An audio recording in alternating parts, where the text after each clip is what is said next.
Yo, what's good with it, bro? Hey, fuck with your boy, man. Sir Akeem, Gionnie.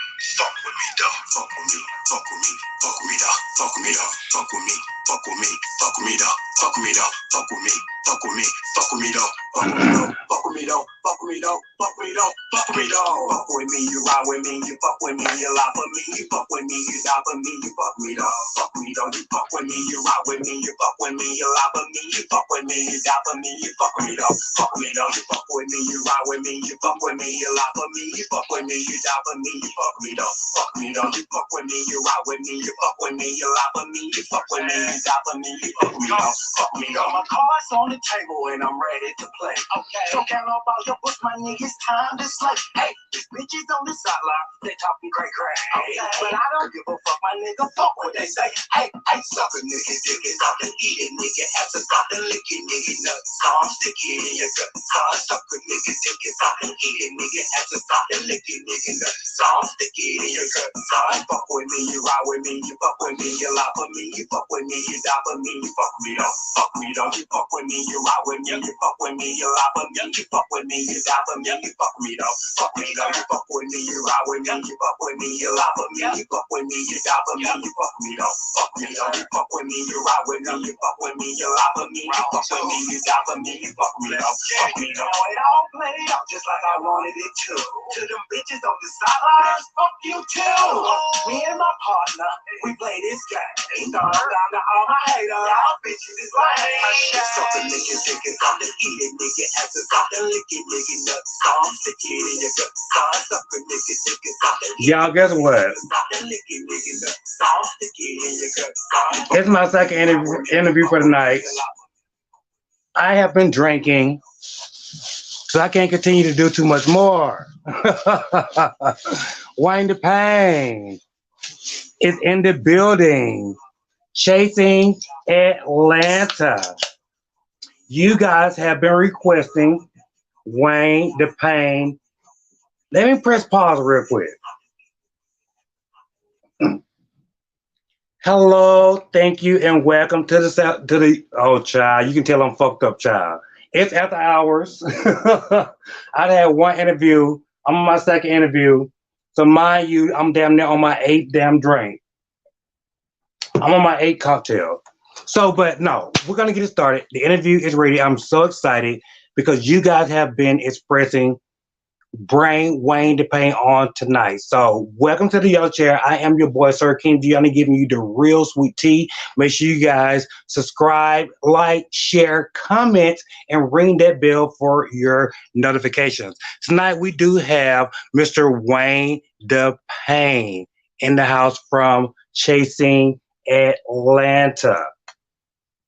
Well, Wayne the Payne, you guys have been requesting Wayne the Payne over and over.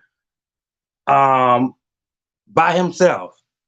Little Kendra, I definitely want Little Kendra on. Little Kendra will definitely be on from Chasing Atlanta as well. But Wayne the Payne is in the house. We're gonna see real quick who's in the building. Hey, I see we got people in the house. My moderator, Miss Tracy, is in the building. Thank you, Tracy. So lovely.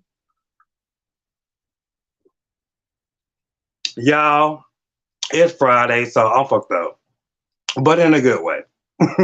But Miss Tracy So Lovely is in the building. Also, we have Asia Iman. What's up, Asia? I see you, boo. What it do, love? Also, we have Fox. We have Fox, the mean goddess. I gotta get your name right. I be fucking that up. Fox, the mean goddess. She's a Domingo, is what she says. She's Dominican. Hey, what's up, Foxy? Tracy is in the house. What it do, baby? What it do, Tracy? Showing the people love, showing the people love, showing the people love. We have Brianna. No better night, girl. I know, girl. You know I got to have something, child. I got to have something. We have Stephanie in the building. What's up, Stephanie? What it do, baby?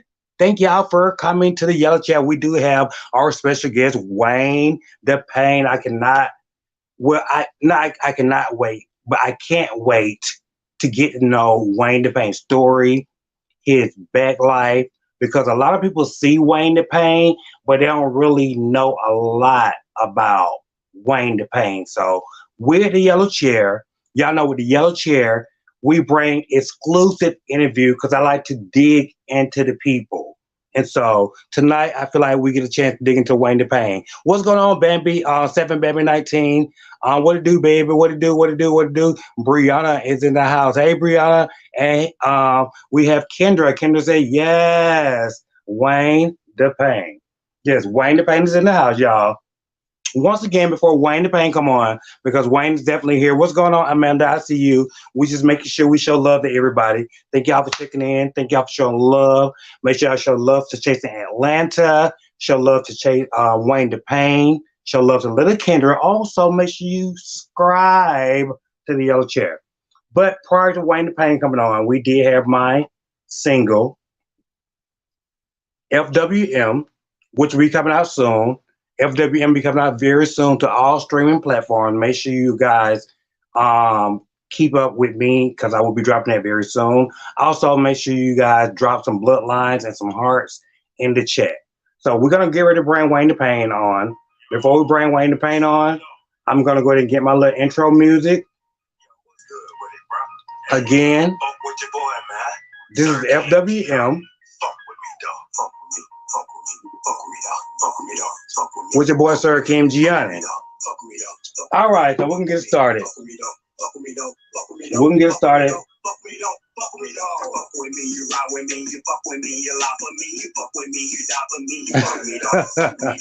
Wayne the Pain, are you ready, sir? Very handsome guy. I would love to get to know more of him. He's here. He's in the building.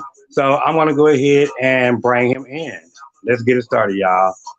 Welcome to the Yo Chair, Mr. Wayne the Pain. How are you, sir? I'm blessed. I can say that. I'm blessed. Thank God. How you doing? I'm doing well. I feel like right now, just I can hear you because you're my second interview for tonight, Wayne. Okay. And I had technical difficulties with the other person. I could not hear them. They had difficulties with their phone. It was pausing. So it's like, and I'm just trying to keep my energy up. It's Friday. And like, bitch, I can be doing something else. But I still have a show and I had to commit to what I'm committing to. So by you just coming in right now, you sounding good. I see your visual, you're moving. So that automatically just made me excited. Appreciate it. How you been? I'm well, thank you. Look, they living for you real quick, so I want to show you real quick. Thank you for the yellow. Welcome to the Yellow Chair, y'all. I just got to show Wayne that y'all show him some love and all that good stuff. But so Wayne, welcome to the Yellow Chair. Thank you. Right. Because you know we chatted before. This is supposed to have been happened, but right. I'm glad it happened at this time because now we have more to talk about because the season have completed. Right. And before we get started, can you not promise me, but give me a good say, yeah. Can I get little Kendra to come next week? Of course. You want to see Kendra? They want to see Kendra, not just me. I got you. Definitely. Kendra, come here. Oh, my God. Oh, let's, y'all, guess what? We get something very special real quick. Look, Kendra, look. Hey, without Wayne, when she come in, tell Kendra I need to see her. Hey, what's here, King? Kendra, come closer. You too far back. Come closer, boo. That's gooey. Wayne said again. What's who? What's gooey? Yeah, let me see that in the chat, y'all. Look, let me see some what. Let me see some what's gooey. Look, gooey goddess. Okay. Kendra. Yeah. You know I wanted you also, but the people wanted to Wayne the Pain separately. Yes, and they want definitely. Look, we already know the queen coming on the yellow couch. Okay. What's gooey? Like the people, okay, now we get crossed, like they living. Yes, thank you. The queen, yes, the queen is coming on the yellow couch. But just because y'all are the people still so used to seeing y'all together and they know so much about Kendra and Kendra's story, but you know me at the yellow couch, Kendra, you know, okay, thank you, love, but you know I'm gonna dig. I'm gonna dig when y'all come on the yellow couch. You know the yellow couch is almost like the hot seat. but I'm saying that to say that the people want to see you, Wayne. The people love you as well, and they know so much of Kendra, but it's still a back thing with you that they don't know. a Right. backstory, and I feel like you need to just share your moment and live and get your own light out there as well, Hey, because you didn't just show up like that. So before we get started, I talk fast, I talk a lot. I'm extra excited, and then seeing Kendra there, I'm gonna woo-saw myself.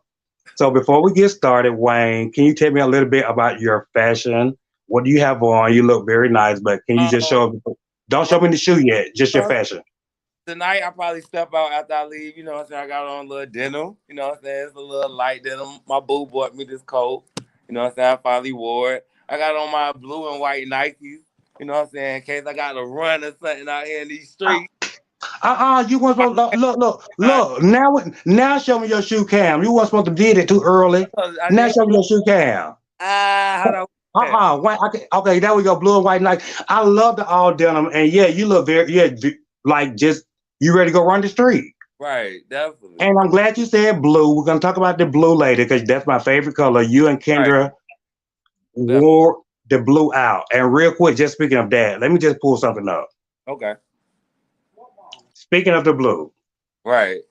speaking of the blue, Wayne the Payne.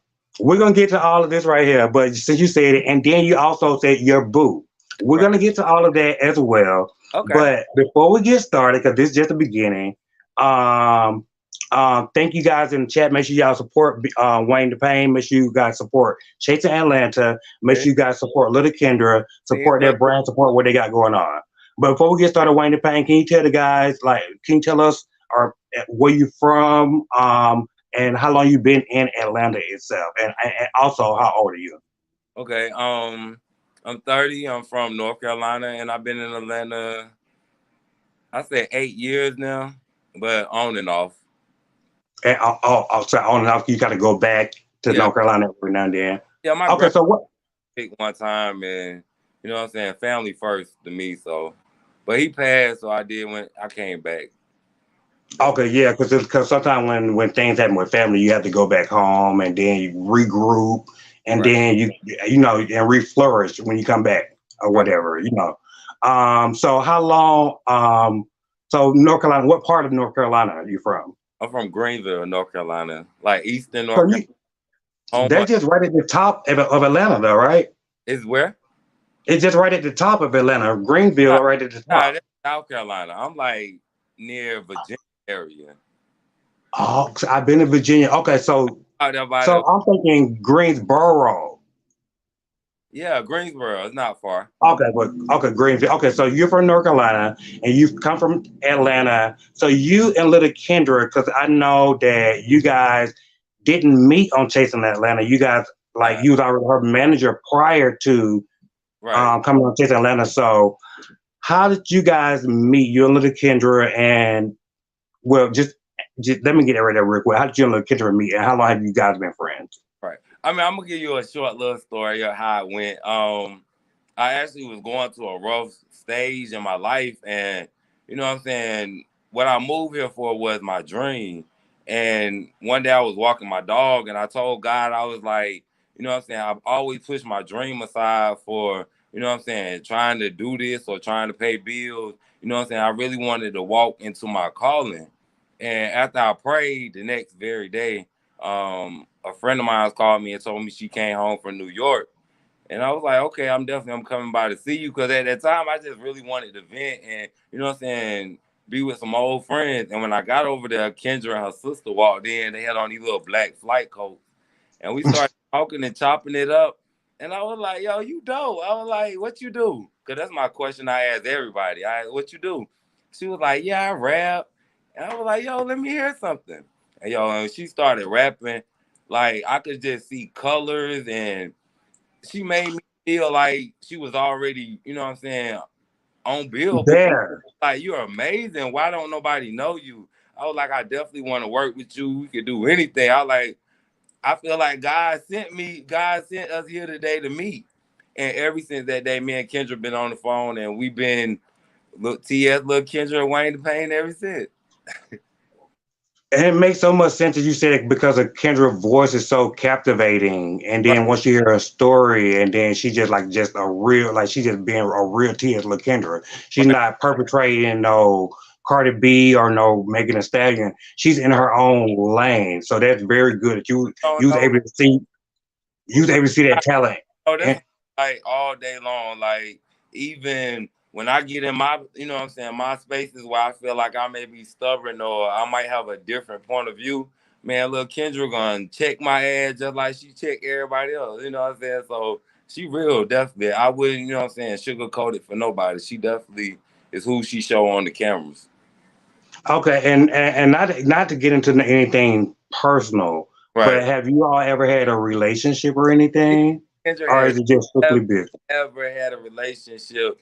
And I really want to thank her because, you know what I'm saying, me personally, I only known close to one transgender in my life. You know what I'm saying? I call her my gay mother. Besides that, I always kind of was a little fearful of trans women because they always came on a little strong. But Mm-hmm. now Kendra, you know what I'm saying? Kendra's been in a relationship since I known her. And she never came at me like that or anything. And people always, even in our relationships or whatever, they'll be like, why y'all always spending time together? Y'all doing this? You know what I'm saying? When God put you in a situation or put you with somebody, you know what I'm saying? You gotta focus on what God gave you and not what Mm-hmm. And I definitely. love the way you said it because something you have no control of over good friendship, and then it becomes unconditional. Because Right, what I see, I don't really see no. When I see you and Little Kendra, I don't see no sexual relationship. I see you right, there, right there, but like you're 100, Wayne. right. You know what I mean? And I get you saying like it's a lot of trends like that come off strong or come off in different ways, but certain ones you just have a bond with. Just that, you know what I'm saying, when you're not in a position and the world make it so hard for us to see trans women as you know what I'm saying, we don't get to see them as any good light. You know what I'm saying? Before then we only seen them on Jerry Springer. You know what I'm saying? That's the only Right. time I really seen them was on Jerry Springer. And it was just Right. moving to Atlanta, I seen a whole different culture of people that was beautiful, and people always made them out to be, you know what I'm saying, just running wild in the city doing any and everything. It's so right, exactly, and like when you say the Jerry Springer, I think about just the Britney. You remember even Britney was beating them Right. boss like, It was like for real. crazy. I thought I watched that yesterday. That was still funny. But you remember who I'm talking about, Britney? Yeah.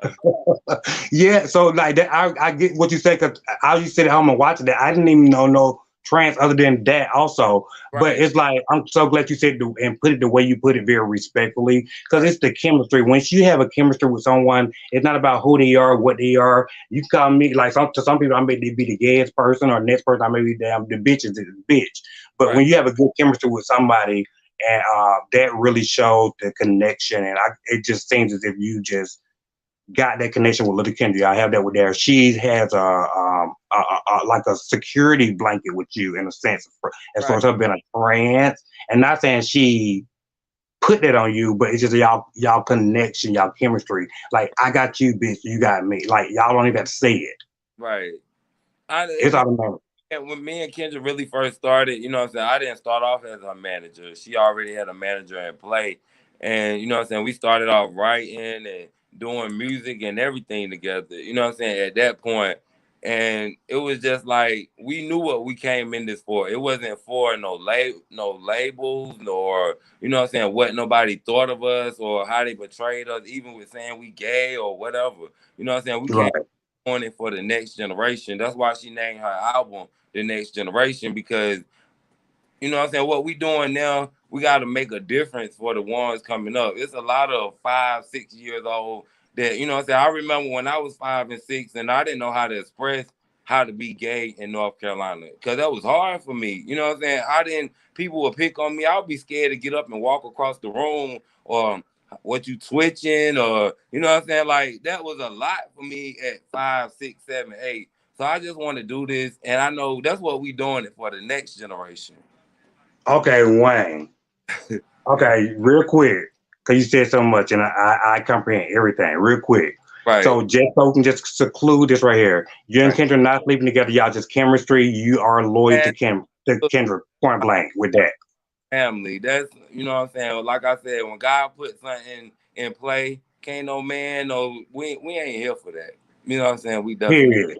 Period. and stay like that. And let me tell you, the people see it, the people love it, and they admire it, and they're inspired by it. So also, like you said, being being like I went through those same feelings as far as being gay. I never really want to be gay, but like when you walk, like you said, walk across the room within your family, or you do certain things, you had to watch what you're doing because if you twitch, you did this and that, then they shake your finger, or you gay this and this and that. Right, So let me ask you. So you're 30 years old now. You're from North Carolina. You right, moved down here in Atlanta 8 years ago, right, and you able to come down here and you live your life. But going back to your past, when right. you was a little boy before, you really knew who you were as a man, and like I've gone through that. So those feelings. How old were you when you first realized that you actually liked guys, or was you molested? Did something happen? I actually was talking about the story the other day. Like when I was like 5, I remember this shadow. It came and stood to the end of my bed, and it just stood there. And I Mm. cried out, and I cried, and I couldn't hear my voice, and my mom didn't hear me.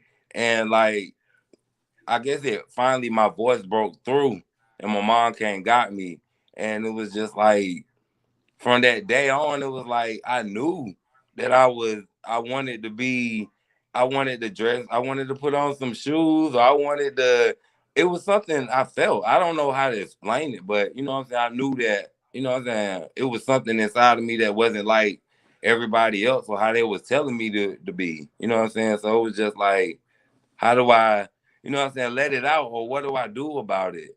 You know what I'm saying? Even that I was listening to, like I would hear TLC or I would hear some music, I'd be ready to dance, and they'd be like, "Oh, boys don't do that. They play with armies. They don't do armies.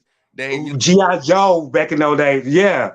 like And it's so crazy. I get exactly what you're saying, and I feel like so connected to you because like what you said also like let me ask you. So when you saying like put on a shoe or something, like were you talking about like at one point in time did you even want to put on a high heel? Because I know for me, know, and like I want to put on a high heel, I want to put on a dress, and it was crazy. I ain't said that's what I wanted to be, but right, it was like that's what it was a part of my experiences. So did right. you experience any of that? Put on a high heel or put on a dress? You put on that towel, you put your shirt, that t-shirt on your head, and you had, oh yeah, they put that t-shirt on, you had Why? Look, did you put a towel and wrap around your titties? and everything. I stuck, and Mama was at the door. I'd be sitting there with my hands in my pocket. She'd be like, "Why your hands in your pocket the whole day?" I'm, don't worry about it, cold. But you know what I'm saying? Like as growing up, I had to find myself, you know what I'm saying, as me, you know what I'm saying? I was happy with who I was, but when I stepped outside my door, you know what I'm saying, my friends, you know what I'm saying, if I show any signs of being what they would call a pussy, you know what I'm saying, you'll get beat the fuck up in the neighborhood. You know what I'm saying? Like, or So you had in the neighborhood that was like, and I used to see a lot of people that I wanted to be friends and cool with, but my society made it so I couldn't be friends with them because they were gay. Or like I wish I would have reached out to a lot of more, you know what I'm saying, people in high school that were gay and been their friends, because a lot of them are the ones that are more successful in life now than the ones that you want to smoke with and go do this with. But you know what I'm saying, you trying to be something for somebody else. In reality, you fucked up, you know what I'm saying? Honestly, and then the ones that you overlook, they successful. They driving the BMWs. They living their best life. And you call them the sissy, the punk, the you know what I'm saying, all of that. But they the one you gotta go get a job at. You know what I'm saying? So right. reality, Yes, I get it exactly. And like you said, like even though were the ones that even helped me to actually own up to myself when I was in denial. You know what right, I mean? When they were just being themselves, and I thought it was maybe too flamboyant, being too out there, because I thought that, because I went with girls, I had black girlfriends, I had white girlfriends. I dated them at the same time. I was a player with the girls, and I still knew I liked boys, but I still knew it was a certain way you walk, a certain way you talk, or you be judged. So I would never be in that category. But at the same time, when I see my other gay friends, I'm really, really good friends with now that I right, went to school with. But back then, I would kind of social distance myself from them because I didn't want to be judged like they were. And they were just being themselves. But I'm still in a shell trying to contemplate. I don't want to walk. I'm damn near stiff at everything I do. You know what I mean? And right, that's so, I'm quite sure a lot of people probably still go there now. And and it's so crazy that we should have to go through that and break ourselves through that shell. But a lot of us go through that, and so that's what you saying that you went through, right? In a sense, you had to break yourself out of the shell and own up and just accept it. Right. I wouldn't even say own up, or you know what I'm saying. I would say I had to put myself in a place where I settle for what was you know what I'm saying, what my mom felt was what was good for me, or what my Okay. grandma felt, you know what I'm saying, was the right thing for me to do. Or you know what I'm saying, me moving to Atlanta, that was my decision. That was something that I chose for me, because it was like I was making all these decisions for my mom, my grandma, for my family, and it was just like it came a time where I had to do something that Wayne wanted to do. Okay, and so let me ask you this right here. So, have you ever had sexual intercourse with a female? Yeah, I have kids. You have kids? How many kids you have? I have two. Two? How old? My son is 12 and my daughter is 13. See, y'all, this is what I'm talking about exclusive. We did not know this is not Yeah, on Chase Atlanta. nah, Wayne the Pain is a father, so make sure when Father Day come, y'all tell this man Happy Father's Day. Wayne the Pain, I did not know you was a father. yeah. I mean, back in North Carolina, a lot of times you got to do things. You know what I'm saying? Like, I know a lot of people that's probably back there that got kids and married and everything, but you do these things to please your family. You know what I'm saying? You do these things to, you know what I'm saying? My baby mama told my daughter I was gay. I didn't get the chance to, Mm. but she did. You know what I'm saying? So it was Okay, just, you know, okay. I was gonna get into that. Let's slow down real quick because I right, want to ask as we go. right. So, how old were you with your first sexual intercourse with a male? Male, I didn't have sex with a man until like I was in my 20s. Using your 20s? Okay. I wouldn't say in my 20s, because I say with little kids, you know, they do fine or whatever. But actually getting it on, it was in my 20s. Getting it on. Okay, right. Okay, okay. And so, have you ever had a relationship with a guy? Yeah, I mean, Or, hell, yeah? yeah, but like I feel like I always, when I would get in a relationship, I would always have those problems with like trying to figure out where my role was or who I was supposed to be in a relationship. Because you know, once you get in a relationship, a gay relationship, you can't actually say I'm the man and you the female and you clean the house and I do this, because it's not gonna work out like that. Because in reality, we're both men. So it's just like, Okay. No, go ahead. No, I get it. I was about to say that's one of yeah, my segments. I don't want to get because I want to ask this question, but I want to ask it too soon because it's one of my segments towards the end after we talk and get to know you a little bit better. I'm I, definitely going to ask that question because you're right there at what I want to ask, but I can't ask it right now. oh Matter yeah, of fact, yeah. no, I'm going to go on and ask it right now, but let me hit on it because you already here and you Okay. know I'm going to ask right Right. here. Are you top, bottom, or verse? Um, single, I I was trying to hold it, but it's like we right here at it. But I'm just saying that to say because I know that we gone through and like you saying about trying to figure out your role because I had to figure out my role in a relationship. right. I was in a 7 year relationship and then for the first 2 years I didn't even take dick No, I don't go there. But in until after. a relationship, I'm willing to compromise and do whatever it is to keep, you know what I'm saying, mine, please, you know. We both grown, so hey, it is what it is. Right. So okay. So that says what it says. What it say. Right. Um. Okay. So we're trying to move forward a little bit. Thank you for those questions because I'm not trying to get into bits and we just doing an interview. And I Right. want the people to get to know you for who you are. And it seems if you've gone through a lot, you're a father, Right. are a real man, you're very loyal. Right. And it seems like like you're a keeper. If Right. somebody did get in a relationship with you, I don't see why they wouldn't keep you. Um, It's their laws. and if you know any Virgos, you know we're a little crazy. Like, Y'all are loyal though. yeah, Virgos are loyal. I could be the best person in a friendship or you know what I'm saying, anything, but relationship, I'm very controlling. I feel like I'm very hands on. Like, where you at? What you doing? Like, I want to see you lay down. I want to see you wake up. I want to see you use the bathroom. Nah, I'm playing. But No. I get. I like to, you know what I'm saying, when I am in a relationship, like I can't do that long distance. You know what I'm saying? It bothers me. Like I'm the only child also, so you know how that goes too.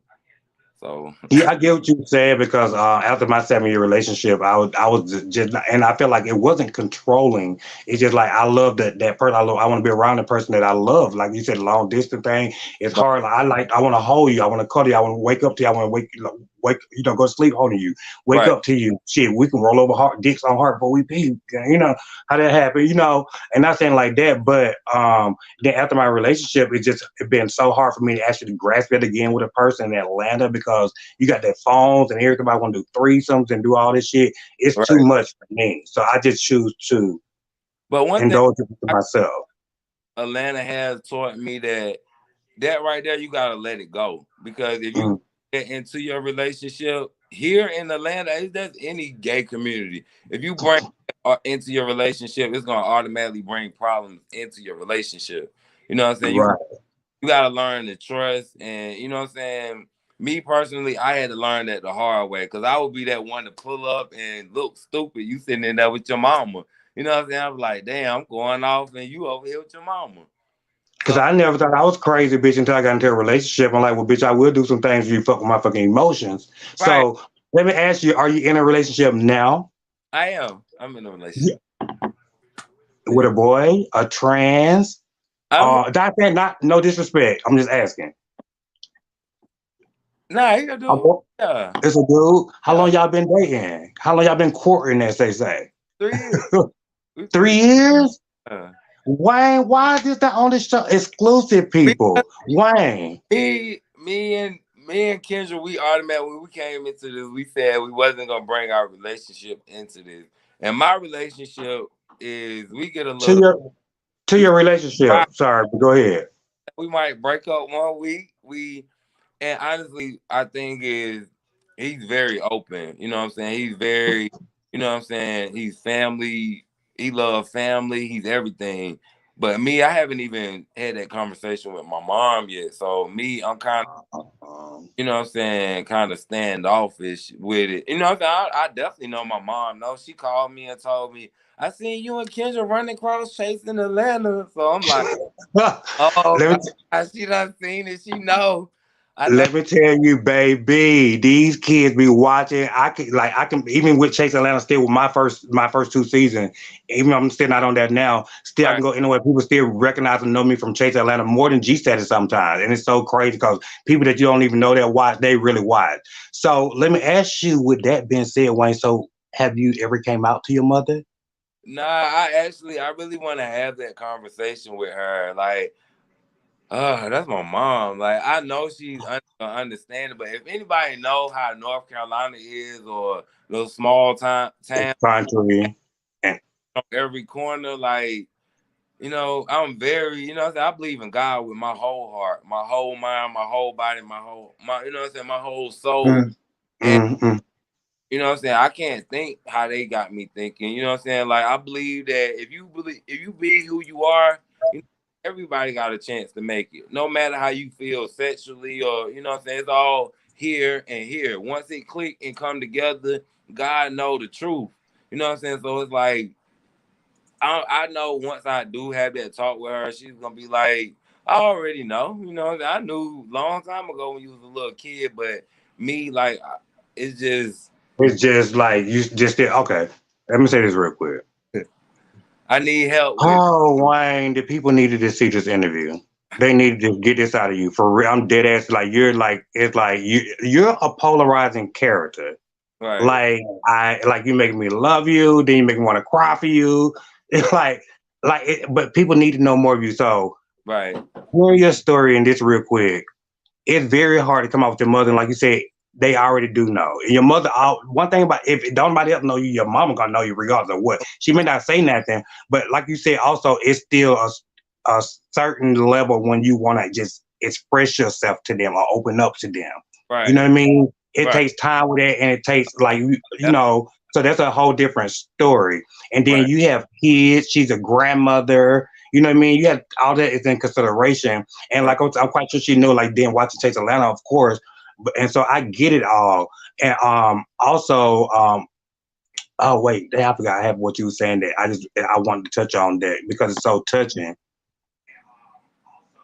I lost my train of thought. So just let me hear you for a second. As far as so your kids, is it Right. a boy, girl, girl, boy? Is my daughter's the oldest than my son. Your daughter is a son. And can we get a name? Because I don't like just the first name. And my son is named Tyler. Tyler, your son. And say your daughter's name again. Talasia.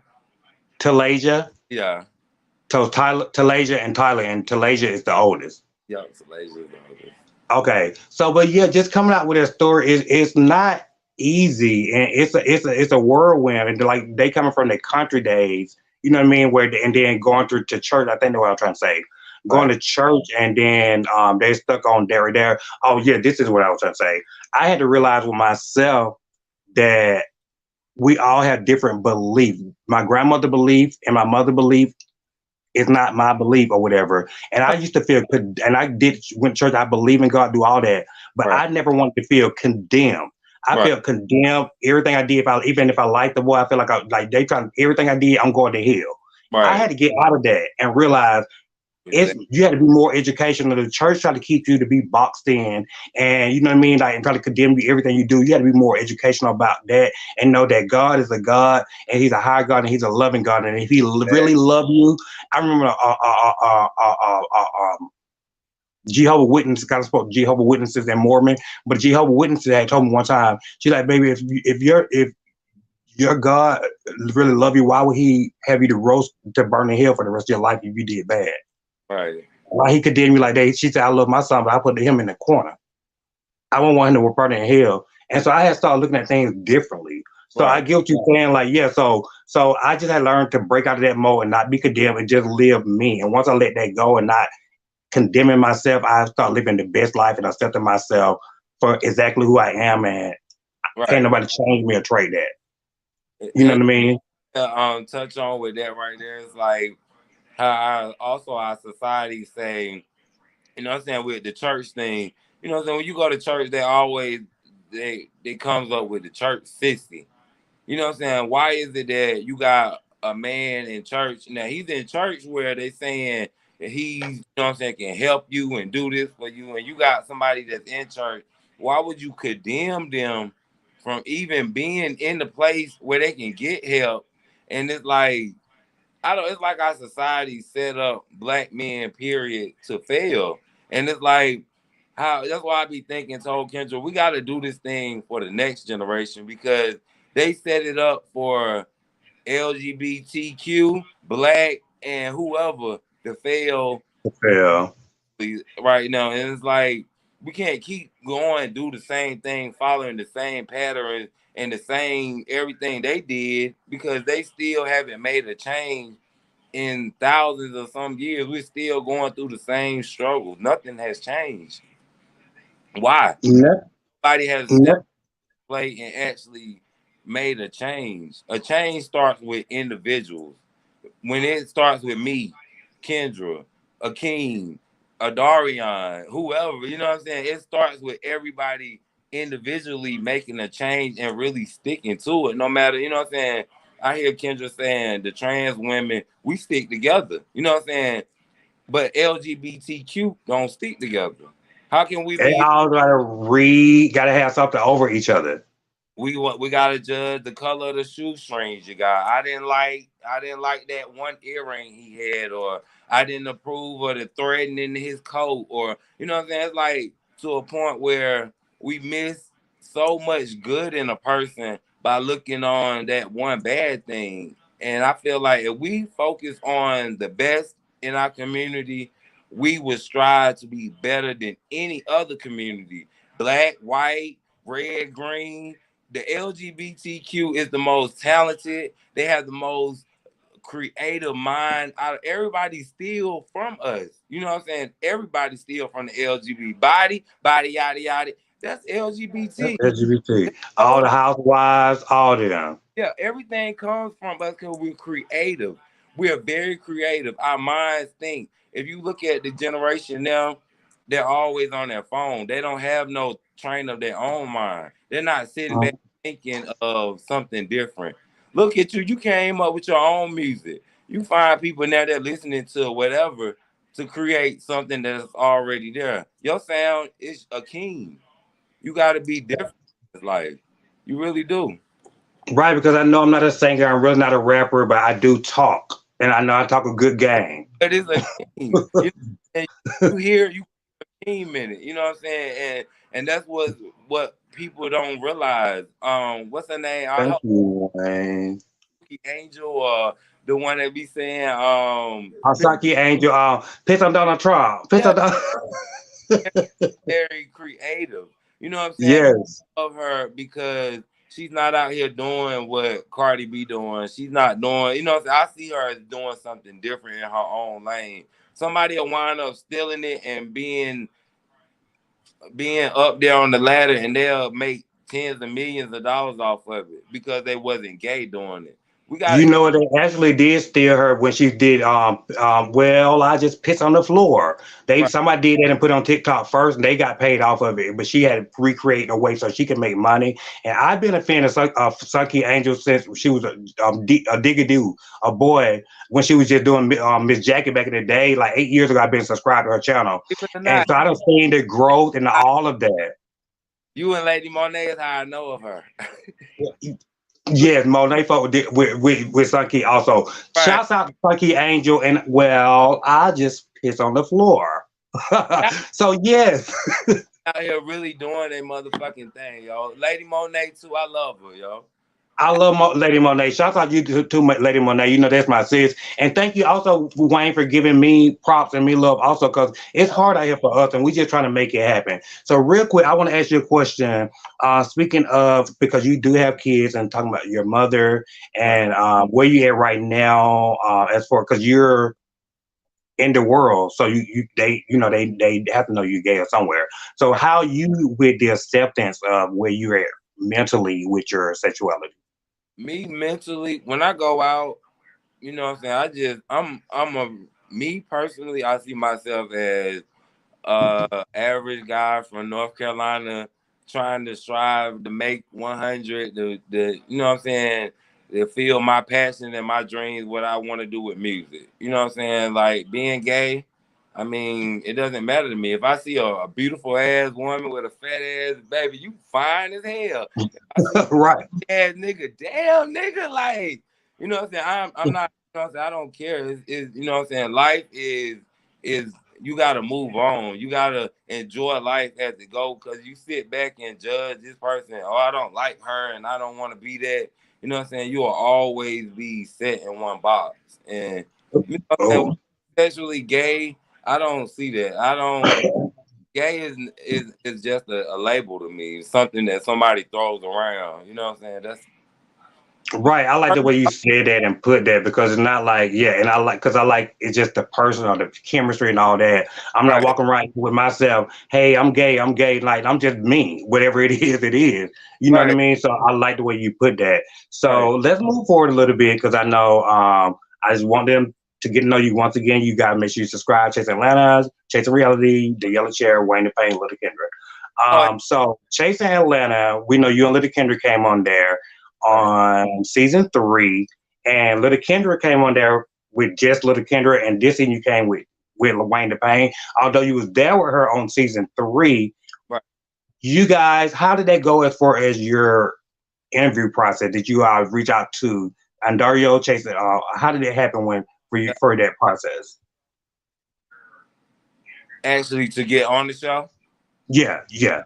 Um, Season 3 came around, and my best friend, he hit me up, and he knew that I was looking for something for Kendra to do in the LGBTQ, because she was really big in like what she was doing a lot in Atlanta with the straight community, but it was time for her to, come into it. And he hit me up. He was like, yo, make sure you go to Chasing Reality. And I had already been watching because I was a good friend with Davon.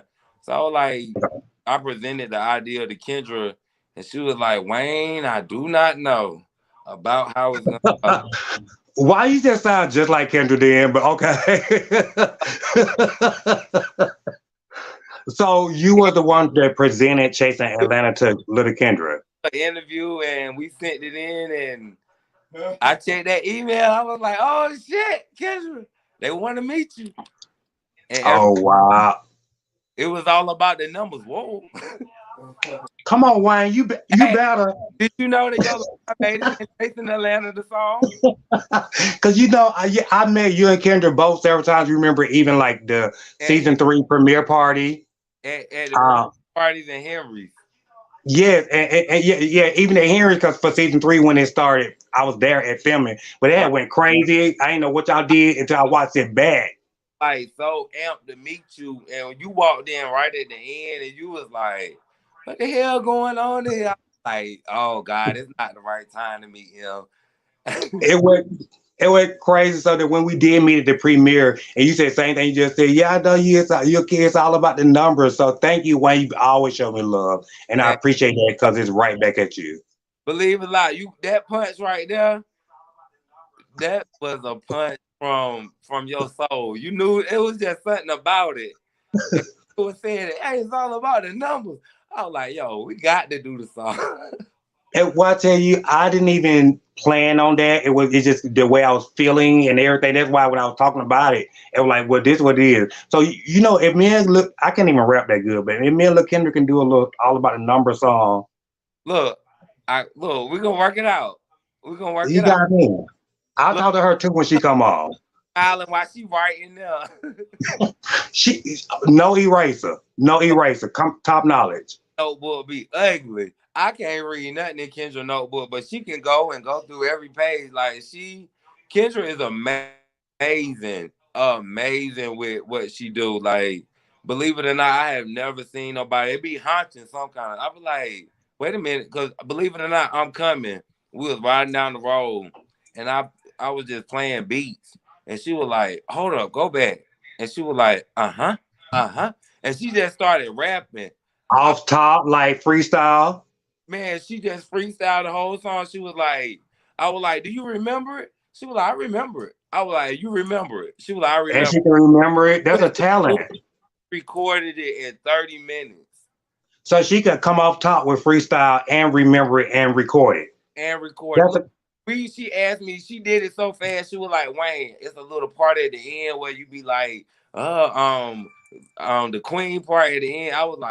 I was so shocked and so nervous. I was like, Kendra, it's too fast. I can't do it. She was like, I got somebody that could do it. The song was done and like, I mean, with like they had already mixed it that day. We were just waiting on it to come back to master, and she wrote it within 30 minutes. I mean, just that's a, Kendra, that's amazing because just naturally listen to Kendra, you already know it's automatic raw talent. But right? just to even know that she can do that's another talent inside. And she just Oh, basically she's supposed to be who she is. let, Kendra's supposed to be on somebody. Just let me say this real quick. and Kendra's supposed to already been on somebody radio station, like real motherfucking here, talk. That's here, how good this bitch sound. period. Kendra is to a level where she don't even know it. She don't even. Kendra be like walking in the dollar store and people like, oh my God, look Kendra, and she be like, no, I'm not. Like she is. Wayne, let me tell you, she's at a level where it's undeniable. Little Kendra is undeniable. You cannot deny Little Kendra talents, her beauty, her works, her wit. So when she do walk through, bitch, yes, it's move out of the way, bitch. Let a real bitch through. Know anybody that want any music, Kendra write all her music. Everything that you hear on her albums, anything, she won't let nobody write for her. I was like, Kendra, well, you could say, I don't want to say that. It don't sound how I'ma say it. Like she is mentally stubborn with her music. She, you know what I'm saying? Well, Like that's I already know what she want when she go into it. When she hear the beat, you know what I'm saying? that's she's an artist. Right. That's what artists does. So yeah, definitely, I would love to work with Little Kendra. So let her know that we can work something out, and I'll talk to her about it as well. So just moving forward, because the fans are loving all this red try, they all into you. Like for real, if I can hit the chat every time I would, but they talking too fast. But What? so coming on Chase Atlanta season 3, Right. and then all that happened at Henry's. We seen all of that, and then towards the end, Little Kendra ended up getting, apprehended, going to jail, and so she couldn't complete season 3. But you're hearing all the tea and all the mess when Oliver was supposed to be throwing the benefit show. Because I remember myself, I Right. saw, I'm friends with Oliver, whatever. He was posting this and Right. that. And of course, you're loyal to little Kendra, so you're supposed to let her know what the fuck going on. Y'all on TV show, you're her manager. What the fuck this bitch is doing, So, but what happened with the contract thing? Did he try to use little Kendra's name, or what happened when they trying to throw it back at you like it was a contract thing? Right. My whole thing is if you was at the benefit, I mean, you was at the premiere party, right? I was, yes. Her and Kendra performed the song. Look beautiful in her black. I tell you what she had on. Well, black finger, short finger waves. When you heard the song, it didn't sound like it needed a mix or a master. It was completed. It was complete, and I asked little Kendra. I came up and gave her a hug and everything. Right. After that bitch, yeah. So it was just like the song was already done, completed. Kendra and Oliver had already did another song together, and we never even got that contract, from that contract. And it was just like, me personally coming into everything that I did or learned, it was through Kendra from her old manager, what she had known, or I would do my own studies and actually sit down and learn how to be more professional within myself. So it was just like at that time, I kept reaching out. 20 songs. What if she had a feature on every song and I had to run after all these people? You got Kendra locked up. She gave her everything before she got locked up for her music. That's 22 songs. And every song, she paid for it. She wrote it. She went to the studio and she recorded it. She sat there for 2-3 hours while they mixed it. Then she paid for it to be mastered. Then she had to put it up on an actual platform. Kendra got a sister, a mother. She got best friends. These people call me every day while Kendra locked up. Why my sister music not up? Lauren didn't write no verse on it. You know what I'm saying? Oliver, y'all gave him the idea. So, This is a remix. You know what I'm saying? so what was Lauren supposed to be doing on it? What was she ain't writing no verse? What she gonna be doing? What she gonna be saying? I Or mean, at like, the time, you know what I'm saying? Her and Kendra established a friendship, and she said she was breaking into the music business, and it was just like, you know what I'm saying? If y'all friends and Kendra, you know what I'm saying? She wanted to extend that to that Lauren because at the time she really wanted to be in the game. So it was just like, but Lauren would have had some sort of lyrics on there if she yeah, would I mean, have signed with him. she, you know what I'm saying? She put her lyrics out there, but she didn't get any writer's credit. All she Okay. is, you know what I'm saying? She actually just put her vocals on it.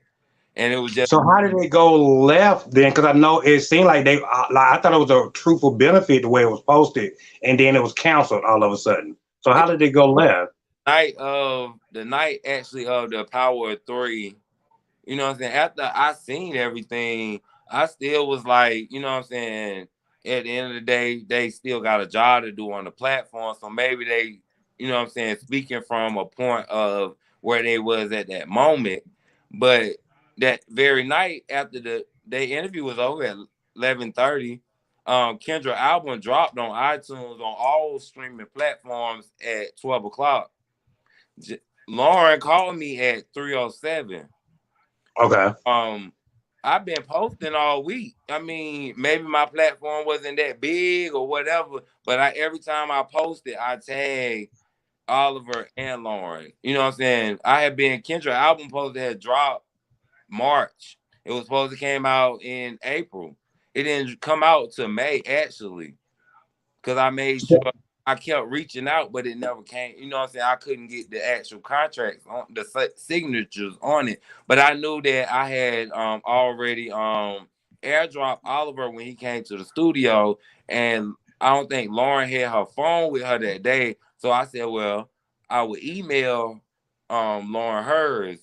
At the time, they're good friends. We're on a reality show, you know what I'm saying? I'm not out to get nobody, you know what I'm saying? I'm actually trying to learn and better myself so that I can help the next generation. I'm not trying to get nobody, I'm not trying to steal or whatever. That night when it came out, Lauren called me at 3 o'clock. You better take this shit down. I'm gonna sue you and Kendra. Y'all clout chasing. Y'all using my name. So I was like, what? I was like, I'll bring you the contracts now. And she hung up in my face. So I called Oliver. Wayne the Payne, what you're gonna do? Wayne the Payne, you're gonna bring me the contracts and you're gonna take the album down. Then you're gonna put it back up after I sign. I said, Not you gonna do, and you're gonna bring, and you're gonna take, and you're gonna I'm not you like, gonna. it's 3 o'clock in the morning. I done set up on the end of the bed. Now I'm mad now because it's like, yo, I'm like, Oliver, come on now. I'm gonna bring you the contracts tomorrow. Don't do this to my friend. She locked up. Her album is the only thing, her family and everybody. They tagging the songs all on, you know what I'm saying, Instagram and everything. How's it gonna look now? I done took all the money. I could have took this money and sent to Kendra. But I took this money and put up the album to make sure, you know what I'm saying, everything was good on this level. When you put up an album with 22 songs, okay, go Let's do a pause break. No, we stay right, right there. Remember what you're saying. right. I have to use the restroom. Guys, don't go nowhere. We're gonna do a pause break. The only pause break clip I got to show, the clip I got to show, because we're gonna get on it. You ain't got to talk about it right now. Is you at the reunion? I'm gonna play the clip while you use the restroom real quick, and we're gonna come back and talk about the album and Oliver and Jay and Lauren. We're coming right back. Everybody, we'll be Well, back. I want to say something. I want to say what I see is I see the power of 10. I don't see the power of 3. You know, I see a power of 10. I see 10 beautiful people. I say 11 beautiful people that, you know what I'm saying, we give our all, you know what I'm saying, at the end of the day, when I sit back and watch the show, no matter how I feel about anybody, I still get that laugh. I still feel that warmness in my heart for everybody. So, like I said, it's the power of 10. Amen. You know what I'm saying?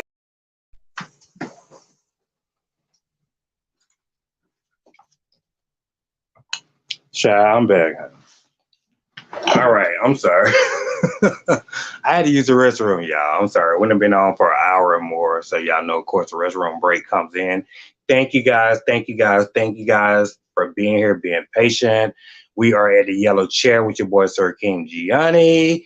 And we do have Wayne the Payne from Chasing Atlanta. Getting to know Wayne the Payne more. Fox Domingo said the moment I really saw Wayne like never before powerful. The power of 10, yes. It was like the power of 10. Somebody said Troy is fake. Amanda Ducky. What's up, Jay? Thank you. Appreciate the love. Make sure y'all show some shout outs and subscribe to Wayne the Payne, Chasing Atlanta, and all the good stuff. So, Wayne, you were saying, I was Who? just Hold on. talking about. Who a fake? I heard a fake motherfucker. What You they saw say? that? This is what they said. This is what they said fake. Hey, real Tony Is it too early for us to get on that? Troy. Is that his name? Troy? Yeah, he fake.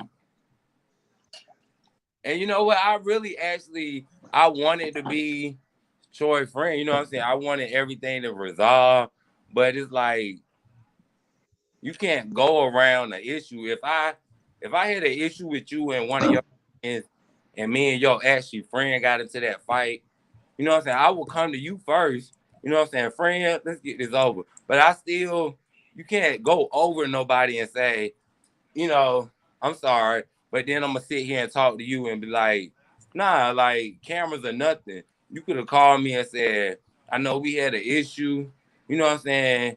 And you know what I'm saying? I wish it wouldn't have got there, but you know what I'm saying? It's over, it's cool.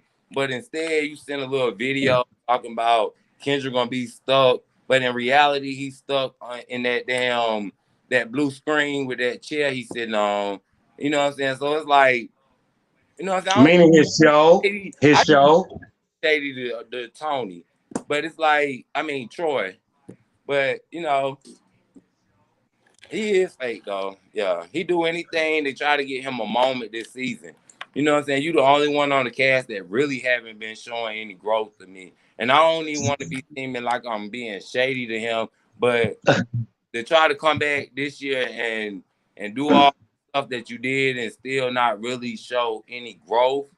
You know what I'm saying? it bothered me. You know what I'm saying? Then you try to shade everybody else and walk around like you somebody, and you wore that same turtleneck to the reunion. I fashion designer. So from What?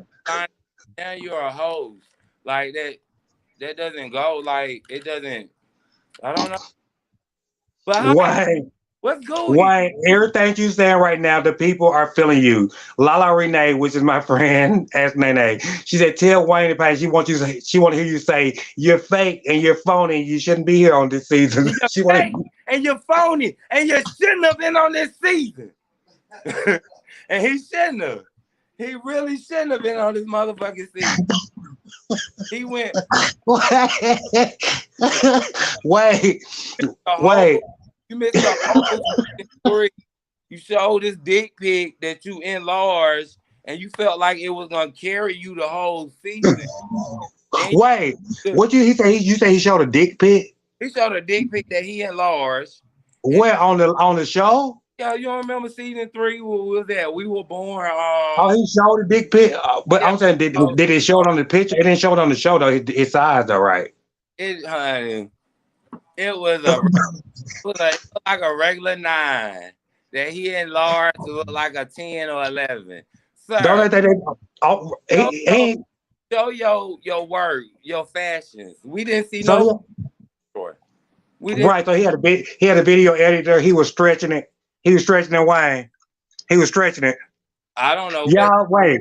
He pulled it. Wait. Wait a minute. Wait. Hold on. I gotta go back this right here because this is shit funny as fuck. Wayne, you gotta say this one more time. Wait, Wayne. Wayne, hold on. Let me go back to this. You gotta say this shit one more time. What is it? I gotta go back to it. Oh, look, Wayne. Give it to me. Let me stop being messy. Somebody, he's fake. He's phony. And he shouldn't have been on this season. Because he shouldn't have been. When you fuck with no, the hairs on my neck and shit stand up like everything. That how y'all people how y'all? What's going on? Hey, how y'all doing, y'all? Who you doing? Wayne. That gave me everything. Okay, can you just say it one more time, just real light, just one more. You gave us what we wanted, Wayne. What this your tagline, bitch? Say it one more, get it out. You fake, you phony, and you shouldn't have been on this season.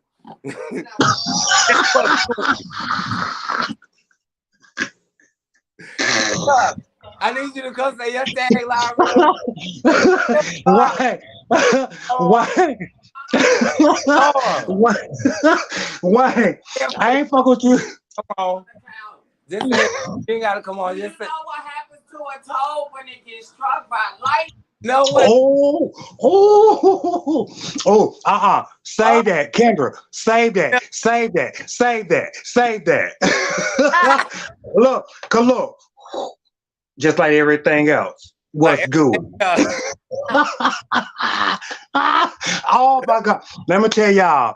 This is why y'all been requesting. Okay, I get it now. This is why y'all been requesting them separately. We gonna have both of them because these people are stars, y'all. Hello, we all are. Come on, give us all props.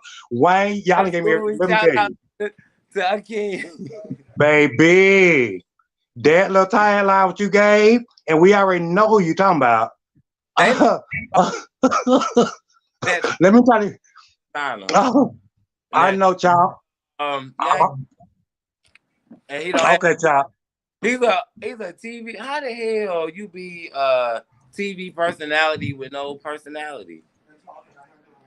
And you talking too fast. I mean, they said I talk slow, but at least they understand what I'm saying.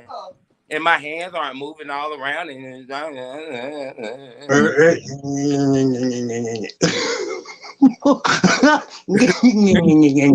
I'm like, girl. Shit out of. Let me stop, man. This wine shouts out to Vino. Velvet Vino. Velvet Vino Tour. Wait, Velvet Vino who? Velvet Vino Tour. They supplied the wine tonight. Okay. I thought y'all was being funny to say Velvet Vino Troy. No. Look. Tell Kendra they saying 1, 2, 3, 4, 5, 6. They count, Kendra. They count to 10, bitch. You know how it is being filmed. You got to count sometimes because them hairs on that back of that neck are stand up now. That's what look, and let me tell you, because I was going in early and I had called one of my friends and she said, like, bitch, do Kendra. She just started counting 1, 2, 3. I said, bitch, no, I'm so mad, bitch, I gotta count down 10, 9. I was taking backwards. But you know what I mean? But it was just so happy. It was like, yeah, because you gotta, no hands on your neck, stand up. You gotta Right. calm yourself. Okay, Wayne. Y'all Look, got me excited. I love this interview. Wayne, look, busy, I won't answer. And she'll see look. 100. Oh, They shit. wanna Oh, she mad. Something is going on. When she gets to the 100, look, the police look. pull up. Amanda Ducky said turn up. She wanted to turn up. Let's turn up with Amanda Ducky. Look, Y'all turn up. Y'all do a little shot. Shouts out to Chasing Reality, G Chase Status, Atlanta. Akeem. G status. Hey, Yes. you your own mobile by yourself, y'all. You your own everything. I love you, y'all. Definitely. I love you too. And I always feel like from the All about when we bitch. When we first met, I felt like it was a good connection, but I feel like now once we get to know each other more, it right, kind of like it builds that bond. right, So G status real quick, and thank you for the love, Wayne, because I feel the same thing. I feel like you and Kendra both are amazing, and right. the love that you give to her, your loyalty, like you type bitch, like you type bitch. I can see my friend because like the loyalty that you show to Kendra, it's Right. like bitch. I want that's how I see my friend being loyal because that's how I am. But You I know what I want mean? That stands a lot. That says a lot. in because like what I said, we all came together, you know what I'm saying? The season this year was amazing, you know what I'm saying? I hate to go back and watch it. Sometimes I get emotional, but it really was a good season. And when I say the power of 10, because we have so many beautiful people that we all push apart and talk about each other so bad. Well, we could have came together this year and we could have took Atlanta instead of chasing it. And it's like, you know what I'm saying? There's a time where you gotta really realize that the people that the next door people, the people that's in the wheelchairs or the people that's standing on the corner, the people that's, you know what I'm saying, getting on the bus in the morning, the people that's standing in front of the stores begging for change, them are gonna be the same people that we need one day. And that's what people don't realize. And I really want people to know that's when Kendra came in with that wig on for episode 1, she wanted the people to know you can't judge people by how they look or how they pants sag or what the color of their skin or what they wearing because you never know what blessing you're missing in life. A lot of people overlook Kendra and was like, oh, she's a trans woman. Nobody's really respecting them and that music is garbage. But it's gonna come a time where you them same people that you overlook, they're gonna be the same people that you had to come back to and ask, you know what I'm saying, forgiveness, or can I have a job? Or can you please help me? Or can you repost my stuff? You know what I'm saying? So it's like in life with the power of 10, we all gotta come together. You know what I'm saying? I Lauren, love the way you said it because it's almost like when Q and all them saying like, okay, I get y'all cool, y'all close, but right, don't exclude the whole group because all of us make the group. You know what I right, mean? So it is the power of 10, like you said, even adding money at that time, money as a whole. So the power of 11, all of us look good. We all here together. We all making it happen. right, So if y'all may feel y'all trying to say as if y'all feel better than us, right, or y'all better than us, wait, no, all of us are together right now, sitting in the same platform. All of us make that happen. So y'all not better than us. We're not better than you guys. We just have some differences that maybe, need to be discussed or brought to light and we can move forward. But it's not just the power of 3 when all of us make it. So there was a very, very intelligent statement to make. And I just want to say that to you because that's why that was one of the most highlight because a lot of cries and all this shit. But when you spoke up at that time, and I don't know why people saying that you was discombobulated or that. Did you see that? me. People say like you was stuck or something. Honestly, I hate to be on the reunion. I'm very shy when it comes to like being around people or actually opening up. It takes me Mm. a very long time to open up and let people see who I am because it be times where you know what I'm saying, I feel like, you know what I'm saying, it's not about me. You know what I'm saying? I don't, you know what I'm saying? I'd rather be on the other side sometimes. But That's exactly how I saw it. I saw when people saying it, like I didn't. What I saw were you're used to being in your element, being believe it or Little not, Kendra support. I mean, I'm saying being a support system for Little Kendra. So you wasn't there like in the midst where you just need to speak up. I feel like when you spoke up, it right, was needed and it was important. So right, you like, even though like say for instance, like when I did Chase Atlanta, all about the numbers or whatever. A lot right, of people remember that little part more than they remember them fighting at the reunion because they thought that would get them. Like, no, it's right, certain things you saying and whatever, you know what I mean. And right, so like, so what they were saying, I didn't get that. I just thought again, you Wayne the Pain, you're more of a support for Kendra. right, You're not trying to overshadow that. You're not trying to steal the show of the reunion. So when your moment is to speak up, you took your moment.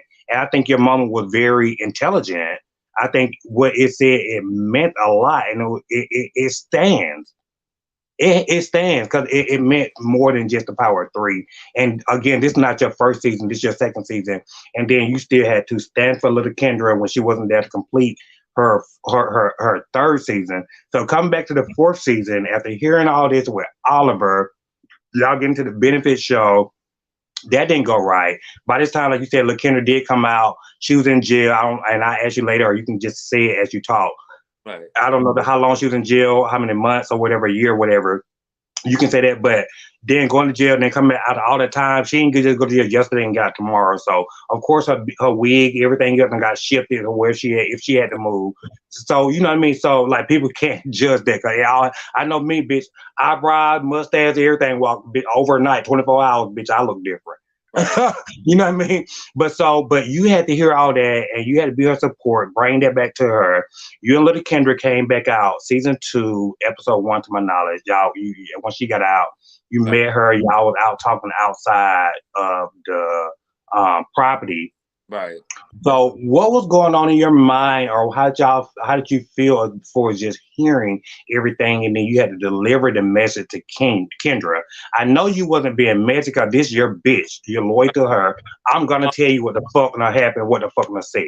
So, although everybody else may see it differently, but like, what's going through your mind? Could you just, or can you just get on that a little bit, express that to me, It please? actually was kind of hurtful. It actually brought a little tears to my eyes. I hate even thinking about that episode because it's like, you know what I'm saying? When I used to talk to Kendra on the phone, you got to realize I was her voice from all of them people. And, you know what I'm saying? Man, when I first, before Kendra got locked up, me and Kendra would talk on the phone 5 hours. You know what I'm saying? Before I even pulled up, and we would be doing stuff for 3 hours. So, by when she would go to jail, we would only have like 15 minutes on the phone. And I didn't want to discuss chasing reality or what was going on. When she would ask me, how was the episode? Or what were they saying in the comments? Oh, it was good. It was all right, nigga. You good. Don't worry about it. You know what I'm saying? I had to be strong for her when I didn't even want to be. Like, she called me one day, and I never forget it. Man, Mm, she broke. no, express yourself, friend. Go ahead. You my friend. Express You yourself. know what I'm saying? She broke down on the phone, and it was just like, you know what I'm saying, at a time where you think about, you know what I'm saying, you think about what should I do? Should I do the business side and just go ahead and put the music out, or I do what my friend put her life and her heart into? And it was just like, you know what I'm saying, I'm reaching out to these people and I'm doing all that I can, and then it's like nobody sees me for who I am because they're like, we Google him and he's nobody, and you know what I'm saying, it really hurt me because that was my friend. Like, she was at a point where she didn't have, you know what I'm saying, when Kendra left, Kendra had a car payment, she had insurance, she had a house payment, she had light bill, she had everything else going on. Not only that, she had a record label. You know what I'm saying? And when I met Kendra, everybody was, yeah, we're gonna do this, but they didn't do anything. And it was like me and Kendra was moving so much around that time where we was the only two really making anything happen. So it was just like when Kendra got down, it took a lot on me. And then when she actually came home and to actually see my friend and to tell her, you know what I'm saying, I didn't, you know what I'm saying, we had done talked about everything else. I had pretty much, you know what I'm saying, she knew, you know what I'm saying, the music came out, but you know what I'm saying, when she got out, she was, you know what I'm saying, she was looking for her music. And it was just like, Wayne, what happened? What, you know what I'm saying, what's going on? You my manager. You not only my friend, but now, you know what I'm saying, you fucking with my lifeline. Like, what's going on? What's up? I done spent thousands and thousands of dollars on this music and it's not up. Like, what's going on? Like, you know what I'm saying? So it's like, damn, you know what I'm saying? I tried to deliver it to her the best way I could because I already knew Kendra is a loyal person, but she's a motherfucking hardball at the end of the day when it come down to business. She hood, she like to have fun, she like to get drunk, she like to do, but when it come down to business, it ain't no cutting no corners, it ain't no none of that. She told me, Wayne, make sure you get these contracts done. And it just made me feel like I failed my friend when I knew that I did the best that I could. And I'm reaching out to these people who actually just like, oh well, what is it? What's going on? Why is she locked up?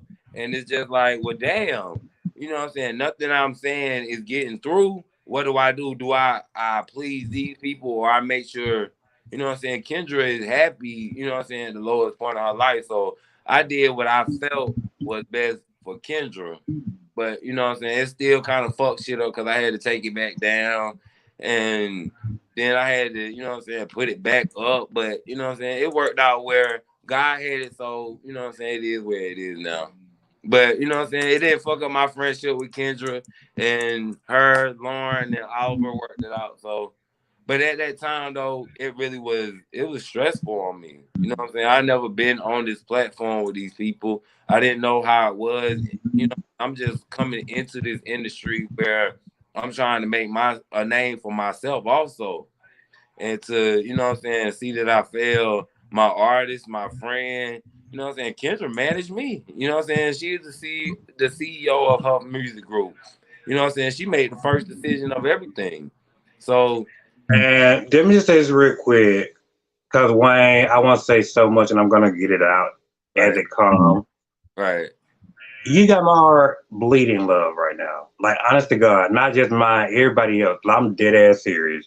You got everybody heart bleeding love, and this is exactly why the people want to see you and hear you by yourself, right, respectfully towards Little Kendra. right, You are, and let me just say this right real quick. Just as you're loyal to Little Kendra is the same loyal person to you. So let's give Little Kendra props as well. You know what I right. mean? And Thank you. it takes two. It Believe takes two. Not that you're just loyal to her, she's just as loyal to you. And that what make this thing work. it. And for you to even have an emotional moment right now, that's why I say you like me, you're polarizing. I hear you. I got to keep up with the story. My heart crying. And it's like I want to shed a tear, but I still got to keep straight face. Right, But this is moment so needed because you're saying so much because it's about loyalty to system, and that's what you and Little Kendra, like almost without saying it displays that. But right, now that you're actually saying it, it like gives that feeling and respect of why y'all are so loyal to each other. And like I said, so I want to give her props as well because she's just as loyal to you as right. you are to her, and it means everything. And just if you to have that emotional teardrop when you feel like your friend or you, this is what I'm gonna say, you feel like you wasn't there for your friend. Wayne, you was there for your friend. Right. You was there for your friend. Just know that. And I'm quite sure if you wasn't there for your friend, if she felt some type of way, she would have came to you and expressed it or explained that. But Right. she had, because you were there, and maybe you were not able to do the best that you wanted to do for her. Right. But you was there for her more than most of these bitches in the street, especially this bitch on the show. Right. You know what I mean? So I, you was there for her. Don't never tell yourself that you wasn't there. You was just. I mean, if you just wish you could be there for her in better ways than her family, like you said, her friends and all that. You know, so it puts a lot of weight on you being a manager, being a friend. I get it, but you just know that you were there and you are there right now. Tell Kendra, say hey, say hey in the background real quick.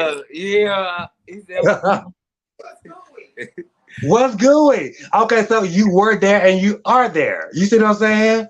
Right. Wayne, you're very important. You're an important person. You're inspiring. You're like the best friend that I wish I could have. Almost that it's so hard to get in this life, or it's so hard to come across because they jaded of you, they jealous of you, or they want to challenge you, or they jealous. You know, when you maybe have something over them, if it's a look, or you may have a song, they ain't got no song.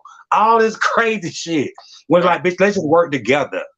You know Yeah. what I mean? To make So that's so important. And myself, like the fans right now, I'm saying that I don't know if you see, but the people are constantly building up. We have over 50 some people on the chat right I now. was just with the loyalty thing though.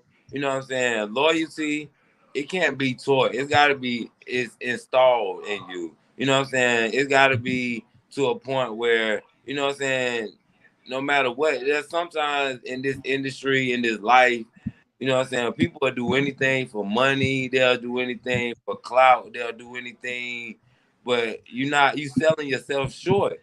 You know what I'm saying? And I realized that a lot of times in life, I would do something to try to get something and wind up losing something. So with Mm-hmm. like, you know what I'm saying, with loyalty, just stay loyal to what's loyal to you. And in reality, because a lot of people, that's how they mess up. People that been there for them years, they'll turn around, oh, I'm gonna be loyal. Nah, you can't do that. Because at the end of the day, God, if God got a gift that He put in you, He gonna make room for your gift, no matter what nobody else's gift is. You know what I'm saying? So Mm-hmm. it got to be installed in you. It's got to be something that you know what I'm saying. No matter what, no matter who comes, no matter what come up against you, you know what I'm saying. No matter what amount of money, this is what I'm sticking to because at the end of the day, what God bless, can't no man curse, and what God curse, can't no man bless, and that's what loyalty is. You got to really install it in you. Definitely. Exactly, or it just come naturally, like you said, and just to have that loyalty and it being installed in you. It's almost like I don't know. I don't because my mind kind of went left because I'm so hearing you for real, for real. I just want to before we do a quick break because I want to do another break real quick, like a just 2 second break. Of course, I'm going to show your clip again while we do our break. All Child right. probably hit me a little couple of hits of the blunt while this thing's going. No shade, real quick. So get your drink, get whatever you need, real quick around you. In a second, I'm gonna ask you a question prior to I do the break. Real good. But so because we know, and because I want to get on the music with your little Kendra. I know you said that you met Kendra. She already, I could imagine she was already an inspiring rapper or whatever. But Right. for you to indulge in her to hear that, and then you all get in the studio, how did that happen? Or how did y'all connect there? And how long have it been since y'all actually did y'all first connect collaboration or whatever? When me and Kendra first got together, me personally, I'm just one of those people. I'm very, very observant. People may not know it. They might be like Wayne over there just looking all crazy, but I don't notice everything. I'm very observant, and if I hear something, I may not remember it, but when I get home, I hear it clear. It's like it'll come back. And, when I hear music, I see colors. I don't know why, but no matter what it is, what type of song it is, I always see colors. It's like visuals. I don't never see an actual picture. I just see colors. And Kendrick always expressed Little Kim. She loved Little Kim. Like that was her role model. That was She give me like the old natural little Kim. yeah, The and the New York Harlem whatever little Kim. right. So one day, like we was we had been writing for a minute. Like she had wrote the song "It's Cool," and she had already did Ex Best Friend, and Mm-hmm. she was like, "Well, I got this song called Ex Best Friend," and she was like, "But I don't want to do nothing with it." She was like, it wasn't even recorded. It was just like she recorded it at the studio. It wasn't mixed and mastered or nothing. But she played it. We was riding down the road and she played it, and Mm. I was just blown away. Like it was one of those songs. You know how you hear one of those songs and It's totally different when you're in the car. 'Cause when you that mode, you may drink it or something. You in and your car like it's a regular, so you can hear it different, like hear it back and like, damn, this may be shit. so I screamed. and I was riding around ATL just bumping it out the window like, oh, never been real. And it was just like, it made me want to, you know what I'm saying? So I was like, Kendra, let's definitely, you know what I'm saying, let me help you, right? So I started coming over, like it went from phone conversations every day because her old manager, he didn't want me to have any contact with Kendra. He didn't want me to see her. He didn't want me to be around her. He told me I need to stay in my job where they hired me on the record label. He didn't. Why did he feel that you was taking over or something? Or why did he feel I that don't know way? what it was, but he was like, he would tell me, he was like, he would send me things to go do. Like, he was like, so I was like, Kendra, what is my job? Because I don't really know. Like, I'm just in this, you know what I'm saying? I'm just trying to find where I want to be at. You know what I'm saying? Kendra was like, well, right now, you're going to be my agent. You're going to be, so I started me on Instagram. I said, Agent Wayne the Payne. And he went mad, like, why are you agent? You're not agent. You're a promoter. This is what you are. And he wasn't even promoting Kendra. He wasn't, How the fuck he gonna tell you who you are anyway? huh? How the fuck he gonna tell you who you are and what you are not or whatever? And then so Kendra did so prior to you coming, Kendra was dealing with another manager. Trying to learn. I think I wasn't trying to be out of place, but I kept seeing when I told Kendra, I was like, ex best friend is your single. That's your song. She was like, Wayne, you know what? I'm gonna get it mixed. I'm gonna go on master and we're gonna put it out. She finished everything. She sent it over to him for him to put it up on iTunes. Long story short, a month went by and still won't up. And me personally, I was already amped to hear it. I'm like, where the fuck is this song at? And I'm like, and in long story short, well, longer story short, but wind up, he actually wasn't doing his job. Kendra fired him, tried to find her another manager. We tried like 5 different people. Everybody was like, we don't want to work with trans women. We don't want to be in no clubs, like dealing with no artists. She's not on loving hip hop. She's not this right here yet. She don't have a song on the radio, so we're not gonna be able to. Uh-uh. So They was carrying. Kendra was like, Wayne. I was like, you believe in me? And at that time, only person that believed in me, you know what I'm saying? I really felt like that honestly believed in me was my grandfather. When I told you when I told you I moved back to North Carolina, he passed. I really felt like my grandfather really believed in me. And when Kendra told me that she believed in me, when you tell me something like that, I'm gonna give you 1,000, 100 years. whatever you need at that time, I'm gonna give it to you. No matter blood, sweat, tears, pain, whatever. I'm gonna be there. And hey, we made it to Chasing Reality. She already got record deals on, you know what I'm saying, coming up. I mean, celebrity. So I know her name now, you know what I'm saying? So definitely. I feel like yes, definitely celebrity know her name. And I did hear about a record deal. yeah.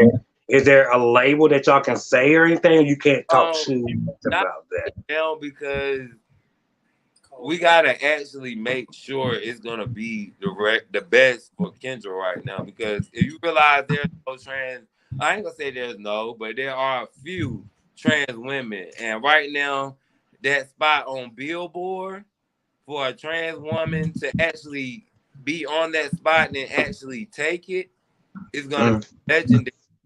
And we're not about to settle for anything over here, you know what I'm saying, and be played out because this is for the next generation. This is for the next little Kendra. This is for the next Payne the Pain. This is for, you know what I'm saying, the next person that believe in their music. So actually, they call us hood, ghetto. We don't know what we talking about. I may sound slow, but I'm gonna do my paperwork. I'm gonna make sure I file all my taxes. I'm gonna make sure everything is done right. And if the deal is right for Kendra to sign on the dotted line with no Illuminati trying to sell her soul, we're gonna do Right. God first. Right. I love the way you say, because I can sound slow. This is the way I talk. This is my slang, but bitch, mentally and knowledgeably, good child, you don't want none of my motherfucking ego. You don't want none of my motherfucking SAT, you know what I mean? And with that being said, real quick, Wayne and Payne, let's take a break. We come right back, guys. Thank you for watching Yellow Chat. We got Wayne and Payne here from Chase, Atlanta. Wayne, you know what I got to do. We'll be right back, guys. Well, I want to say something. I want to say what I see is I see the power of 10. I don't see the power of 3. You know, I see a power of 10. I see 10 beautiful people. I see 11 beautiful people that, you know what I'm saying, we give our all, you know what I'm saying, at the end of the day, when I sit back and watch the show, no matter how I feel about anybody, I still get that laugh. I still feel that warmness in my heart for everybody. So, like I said, it's the power of 10. Amen. You know what I'm saying?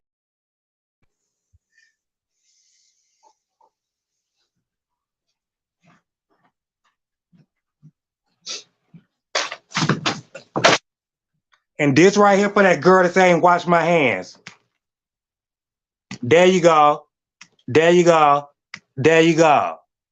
Girl, they be killing me.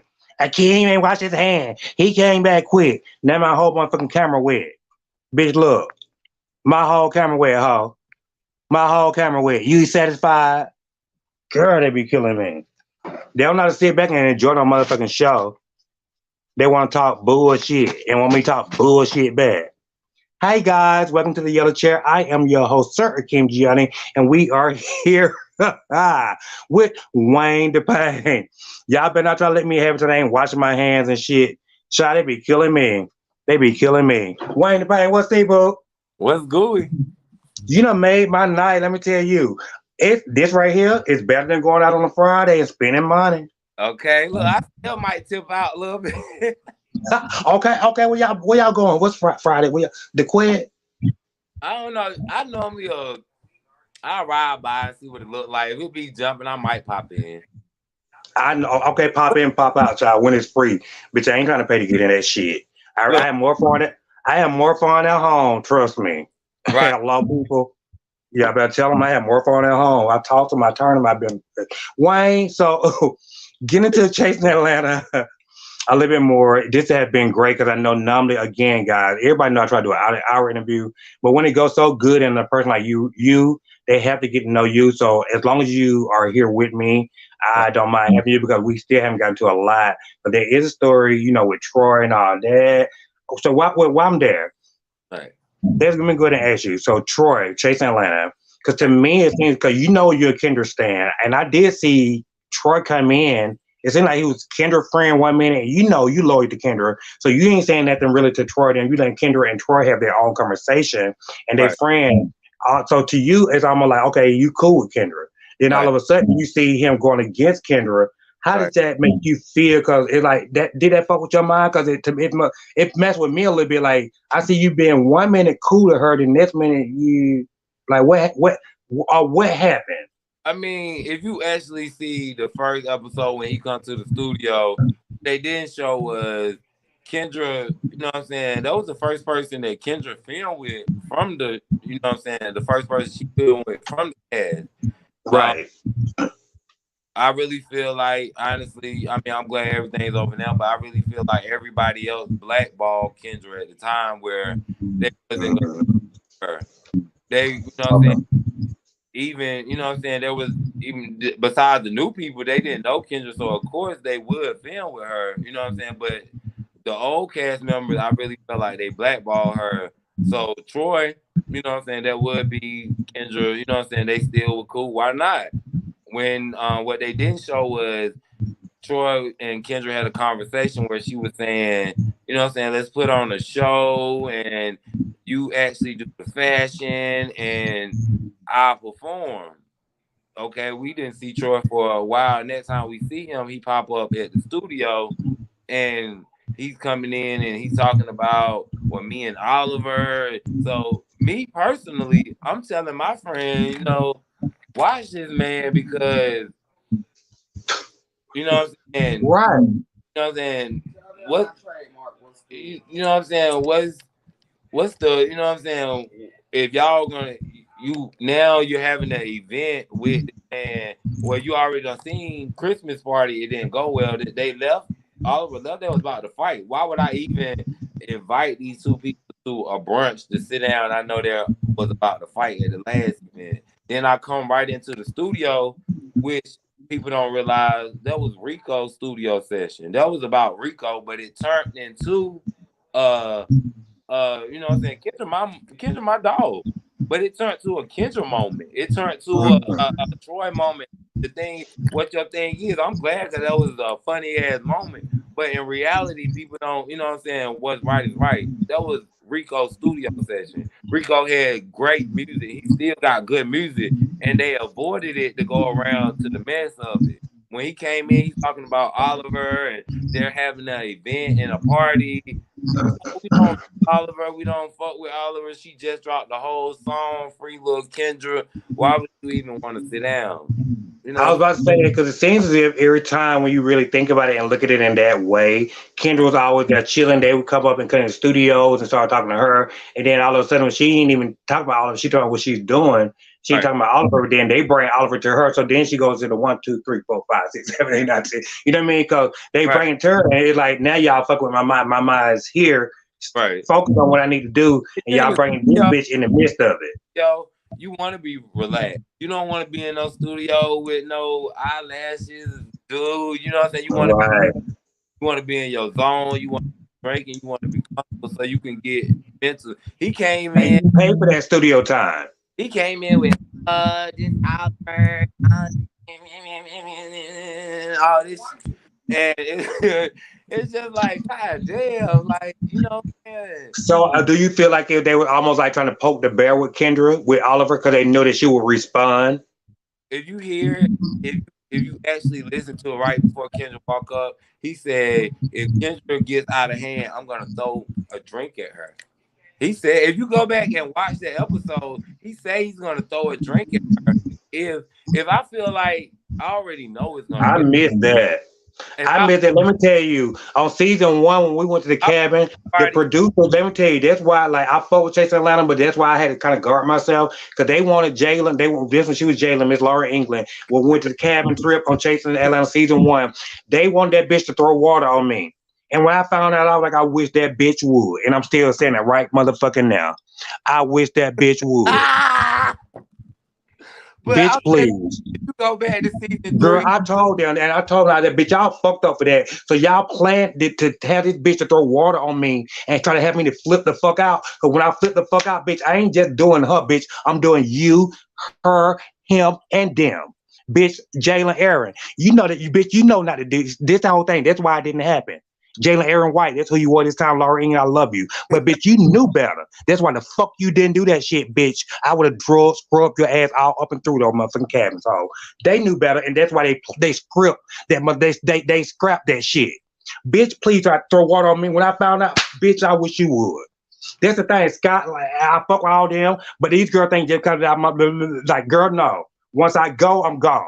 Man, that bitch tried to throw water on me, and that's fucked up. That for producers even try to have somebody do that, and then somebody throw water on you, bitch, you gonna make you pulling a reaction out of me. That's what he was gonna do to try to resolve the issue or calm it down.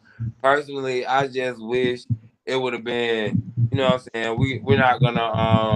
We're not even gonna invite you. You know what I'm saying? Stay home. You know what I'm saying? It's not worth it. You know what I'm saying? Just stay home. Then right, just stay home. If they say filming or we're gonna show up because it's a job to do. We're gonna make sure we do our job today. We did not show up to fight. At the end of the day, emotions was crazy that day. You know what I'm saying? Before we got there, like, I remember even having a conversation with Kendra before that morning. Like, everything was like, you ever had one of those mornings with everything going wrong? Like, when you get dressed, it's sudden on you, you try to get something to eat, and it take you 45 minutes in the damn McDonald's line, or, you know what I'm saying? Everything was going wrong. Then on time, and they ain't even bringing the food in to an hour later. So we sitting in the car, and we done rushed to get there, and they late. So we automatically mad. I'm trying to smoke in the car, like, shit, I don't want to walk in smelling like weed, but but damn, how long we supposed to sit here? So I wind up, by the time it was time to go in, You know what I'm saying? Every day, camera bring out the Hennessy. That probably went straight to the bloodline because we was already on edge. I was ready to smoke. Kendra probably was ready to go.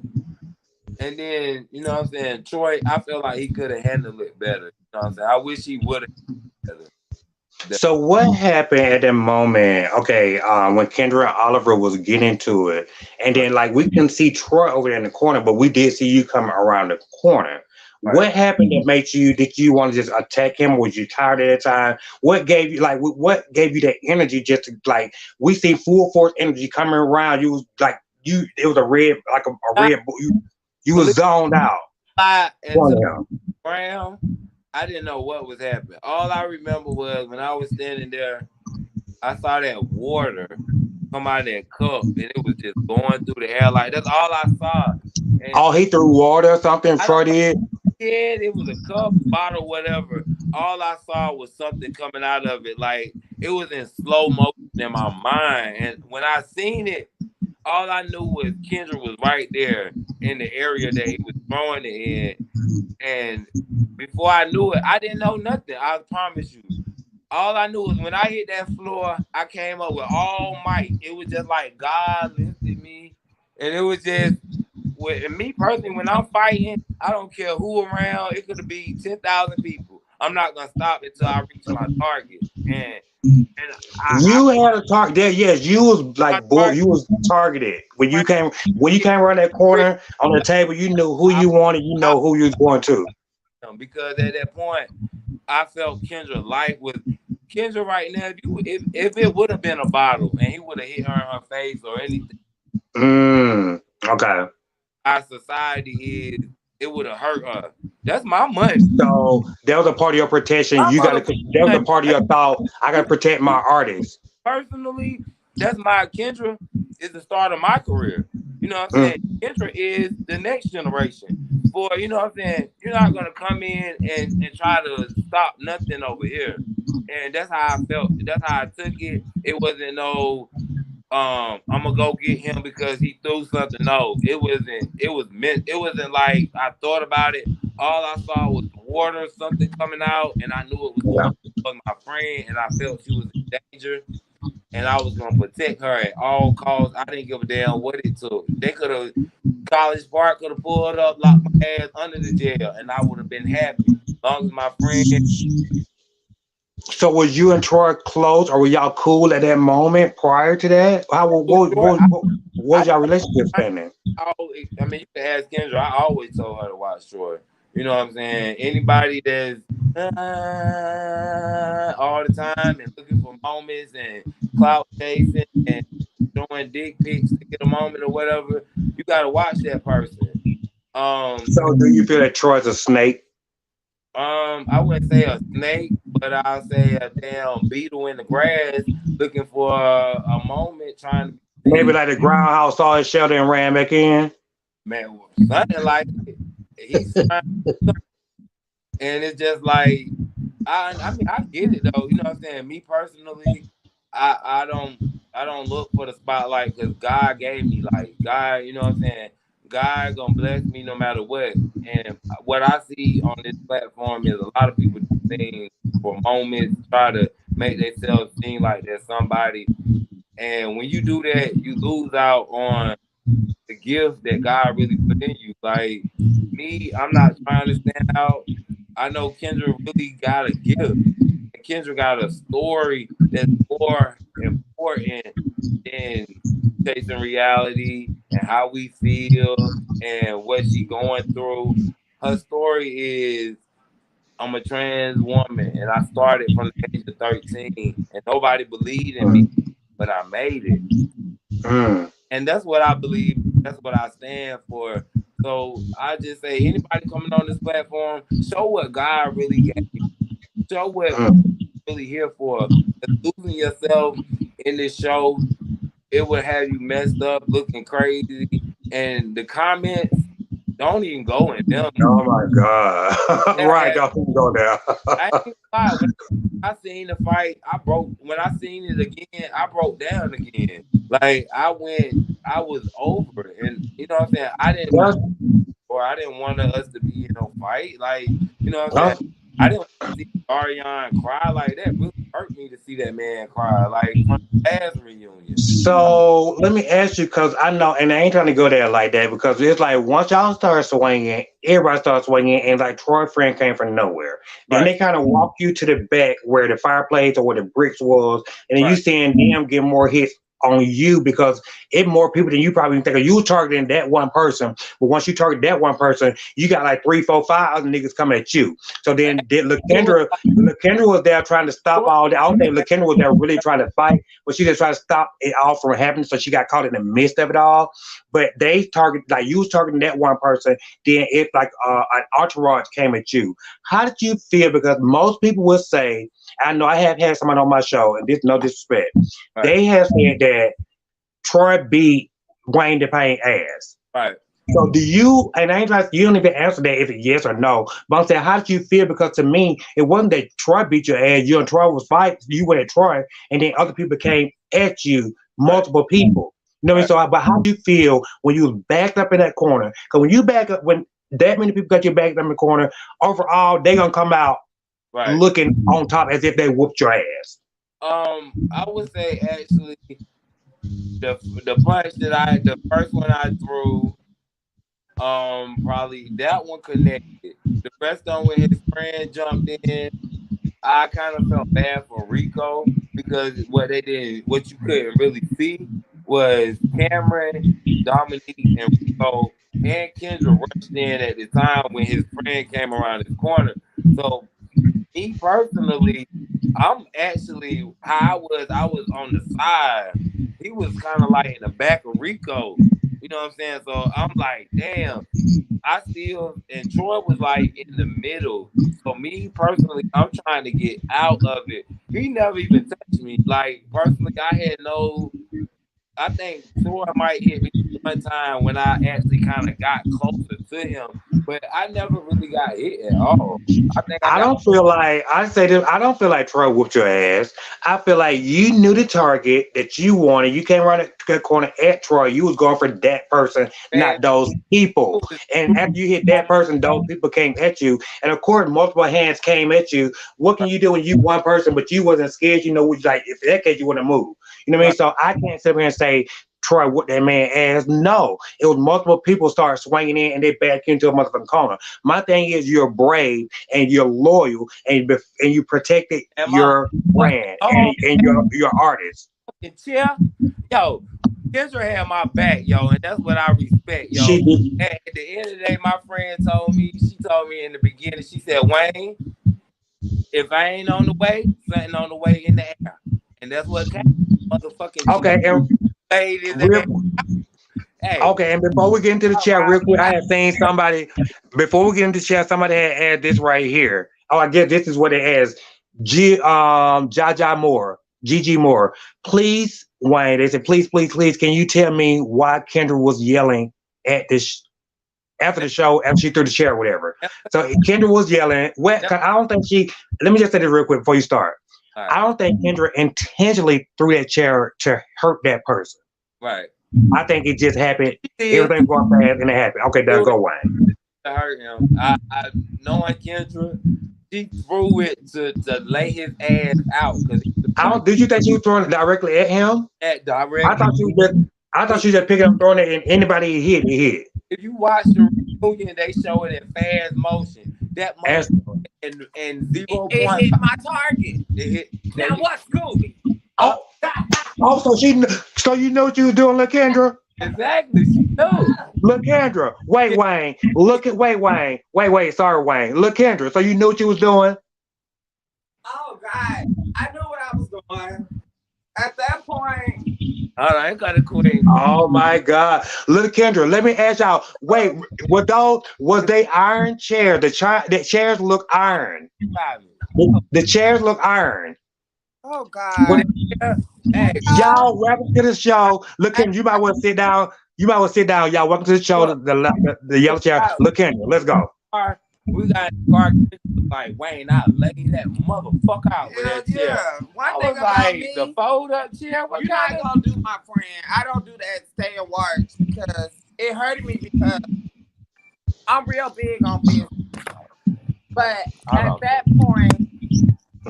at that point, we had separated the business. You know, it was time for me to Okay. get off my throne. Wayne is my right hand man. I couldn't. Wayne had it down when you was gone. You get what I'm saying? So yeah, Mhm. I came with the chair. I was before the chair. I was over there in the corner. I was fighting Troy, and it's like when This that how chair, I was when I saw it. yeah, I was done.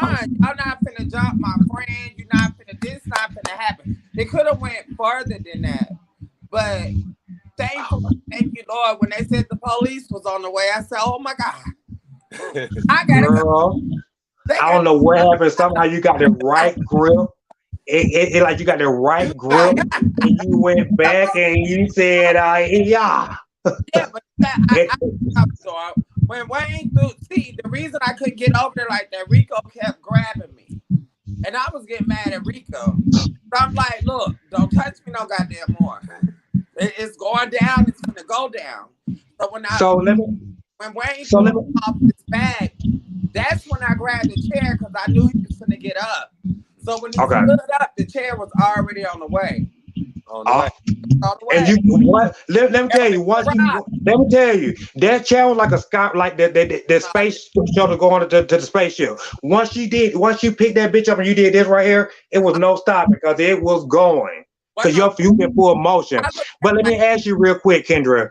So you saying like, okay, Wayne came over there to protect you when he came around the table from Troy or whatever. And I know I talked to you more about this more on your one-on-one interview about how Troy came in to me. He seemed like he was friend. Wayne sitting on the side. Wayne just listened to everything. Then all of a sudden he going against everything. I don't know what happened. Man, you talk about that more. But then what Wayne going to say him, and then Wayne was going at his target, but then you see Troy friend, everybody gain on Troy, and I mean on Wayne, and they kind of push him to the corner, and everybody swinging. You do see you as well coming down and start. Then when you start yelling, what's going like so how does that make you feel when you see a friend in that situation? Us four. Yeah, us for For his I just felt like see, it's hard when you're best friends with your manager. You know, because you gotta separate. Like at that time, it was time for me to separate the business Okay. because my friend. You get what I'm saying? There's no way I'm gonna sit and just watch this happen to my friend.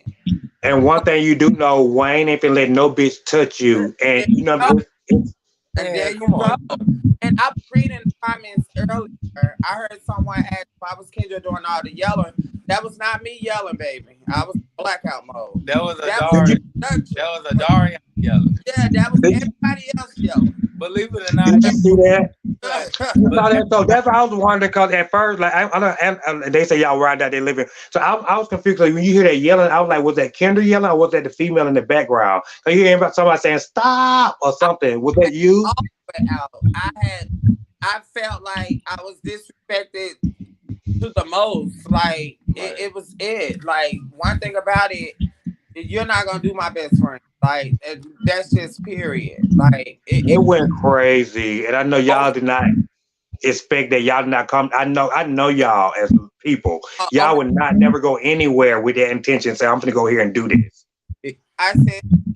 I always said maybe because I thought the other people was gonna be there, and they wasn't there. So I had calmed down and flew away from everything. How are you at Oliver right now, Kendra? Huh? Where do you and Oliver stand right now? We good. I love Did you see the versus battle yesterday? Did you see it? No, I remember they mentioned on the reunion, but I didn't see it. No, I need to go play catch up. Thank you for telling me that. I need to play catch up. Who won? Wait, Wayne, who won in your eye? Who won? Who and at the fight? Team look. No. The verses. Oh, Queen. Come on now. That's what I'm saying. That's what I want to hear. But Oliver, you know what? Honestly, I ain't even gonna say that. Oliver is the king and Kendra is the queen. You know what I'm saying? I don't know if I'm gonna call Oliver a king now, but I will call Kendra the queen. I like Oliver, but I call it a friend. Get a friend. Child, okay, it sound like we Fale Masi Dom child something, but I don't sound like King with Oliver. I'm just missing that part. I'm sorry. Maybe it's my comprehension.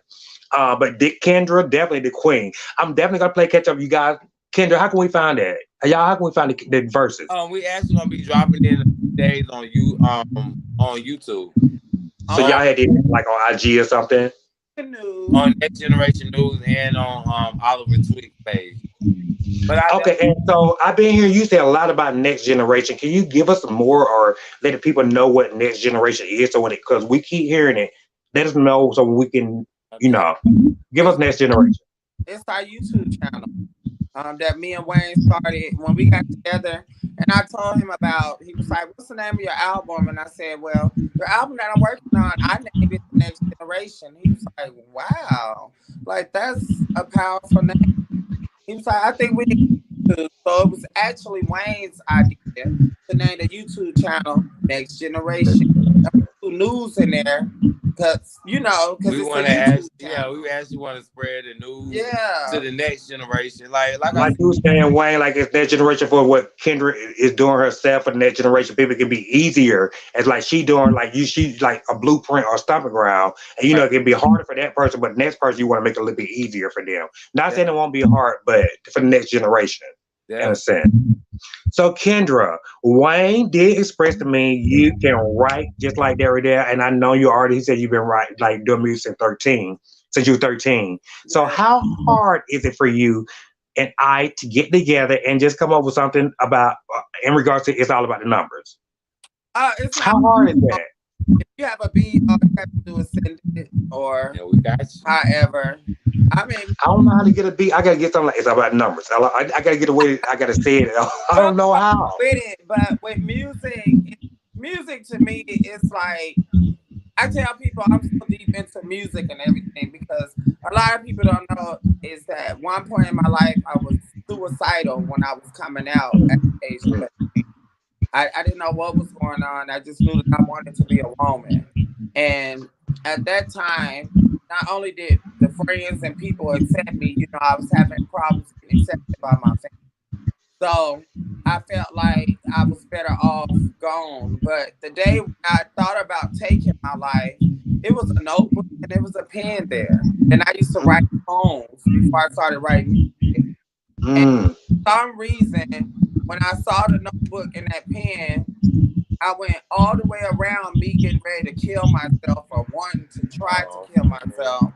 And I picked up the pen. I know, pair for me. Writing. And I tell people, music, it saved my life. That's why I don't play with music and I take it very serious because music, it made me want to live again. Like, so at that moment, you chose to express yourself rather than take yourself.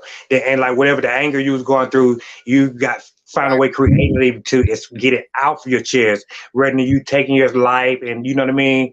And that's so beautiful. And that's what music is. It's supposed to be creative like that.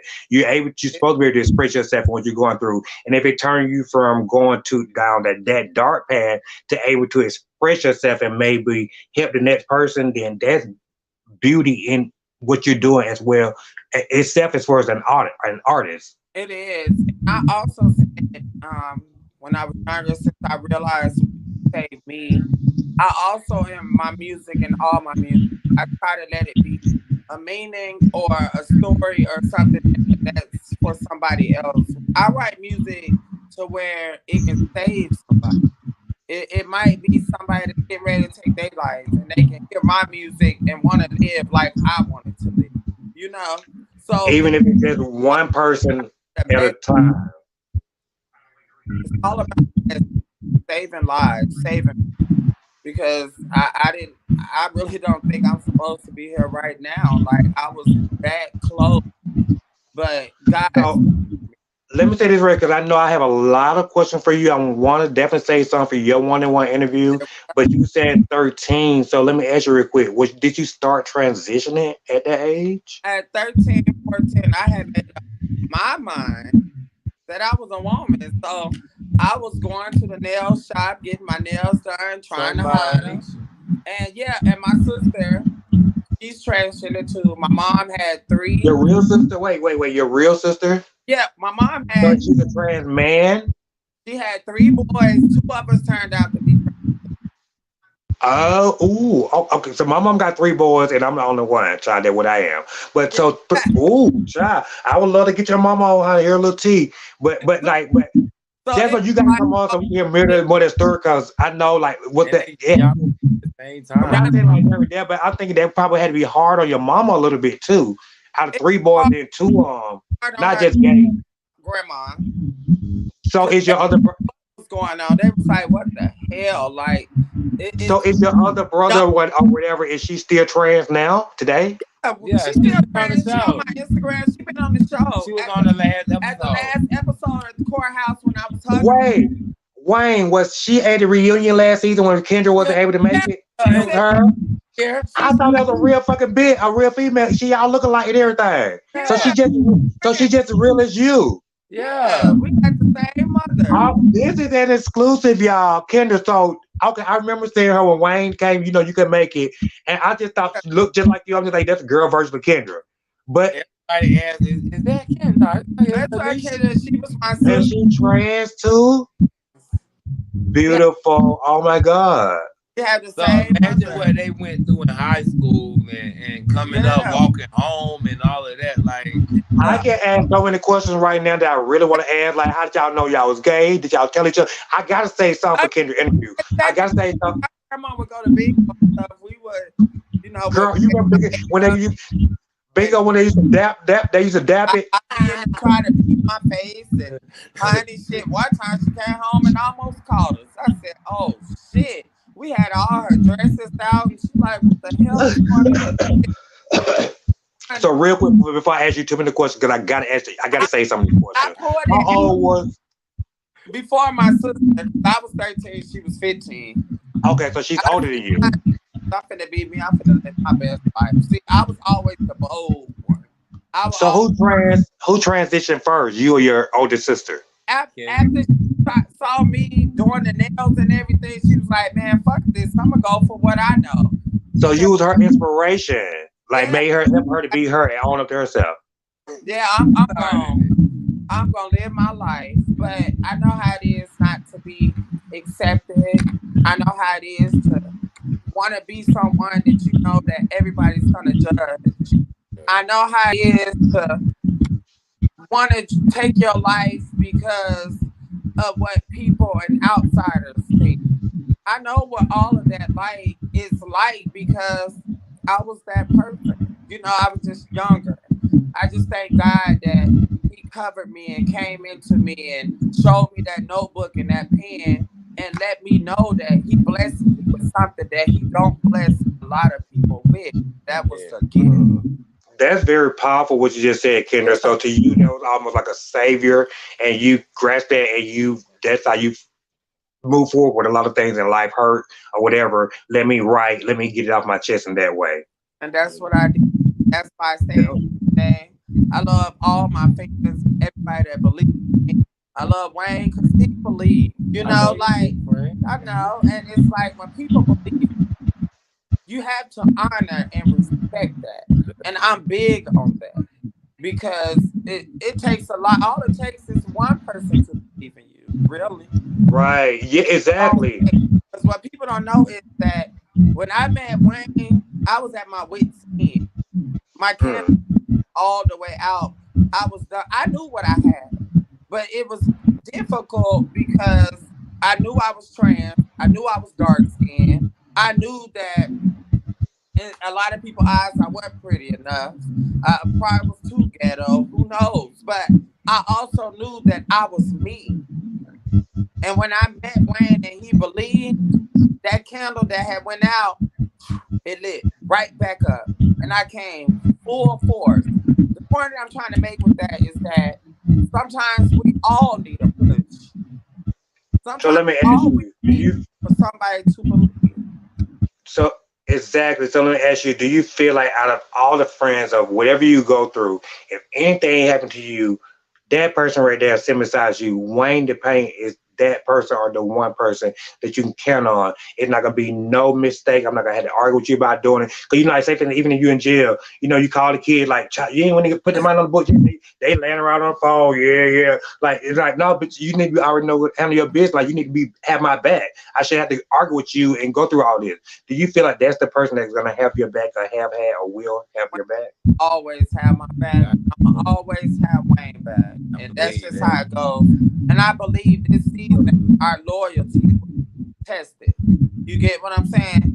But loyalty is something that we believe in and we stand by. We have right. No matter what, wrong or right. I'm coming. And I think the way that y'all have it, y'all don't even have to tell each other. Y'all show it. Yeah. It's we see it. We America.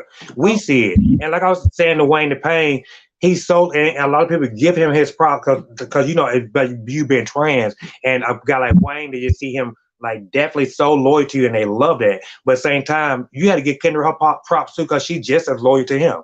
Oh, yeah. It works both ways. Believe it or not, when I used to show up, they didn't want me to come to the cast, or they didn't want me to. I remember that.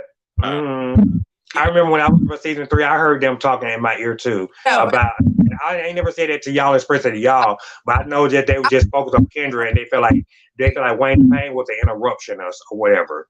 Yeah, I was getting ready because one of the producers that's not a producer on the show anymore, she had came to me and she said, you know, they just want you, they don't want Wayne. And your name start with an F? Trust me, it then. But I looked at her right in her eyes. I said, well, I tell you what, we came on this show together, we stay together. If your name start with an F or your name start with Wayne the Payne, but Kendra is gone. So y'all a package deal, period. And that's just how it was. Do that producer name start with an L?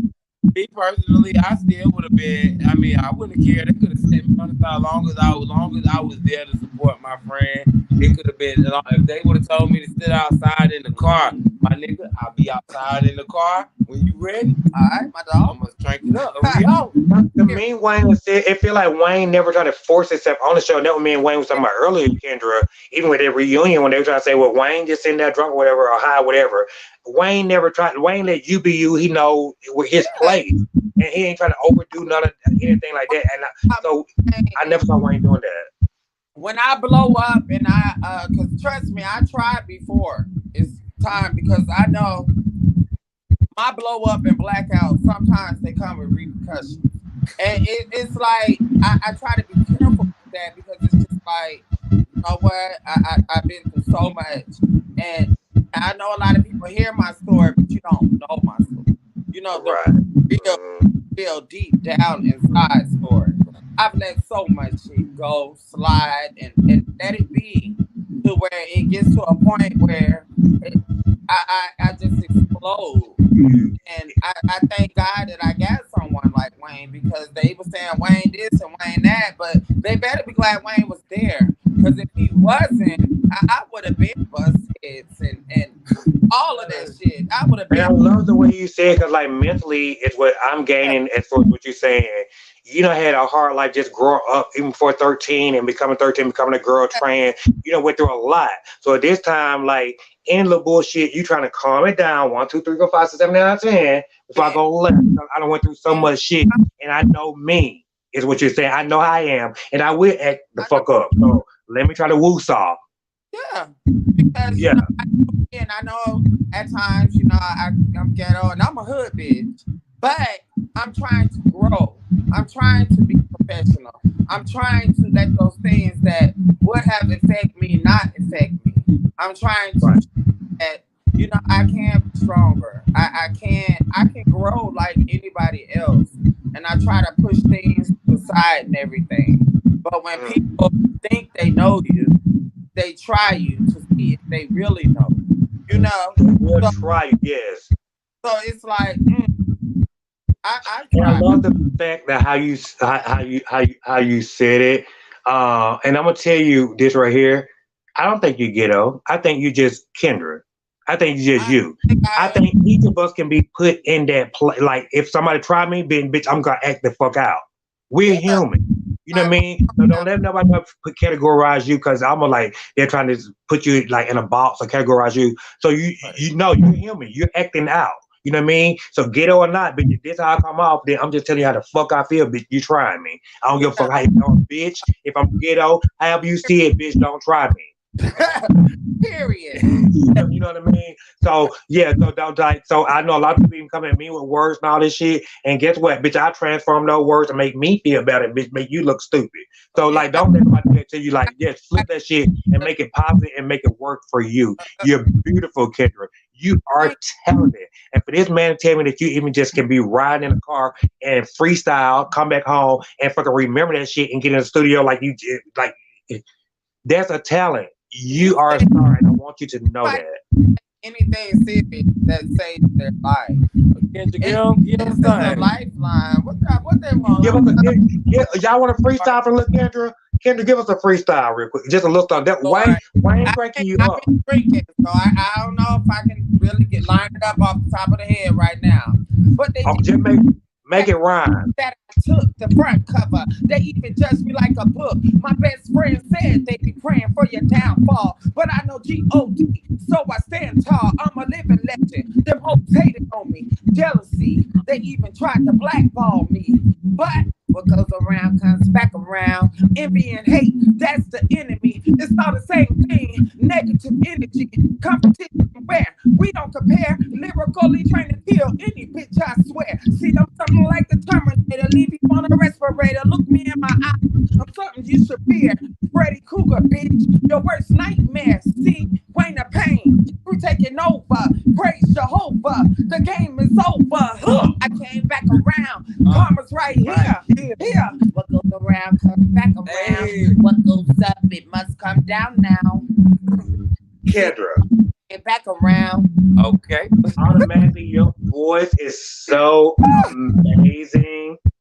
Like for real, you are so good. Yet I love it too, Wayne. Like Kendra, like look. Like for real, that's amazing, girl. You have a gift. Continue to explore that, and it's so natural. You're not even trying. And the other fact, like even when you going off, then you still get sexy. Yeah. You know, you still can pick it up. You feel me? Love y'all. That's what it's about. This interview. Oh my God. Yes. Okay, because we've been on here forever. Thank you, Kendra. We're gonna go into question and answer, y'all. Thank you, Kendra. Love you, Kendra. They say they showing you love. Y'all, Wayne been on for a minute. We done been on here much longer than we want to. So if y'all have questions before I ask Wayne the next question, because I think I ain't even get to where I really want to answer. We've been going so long.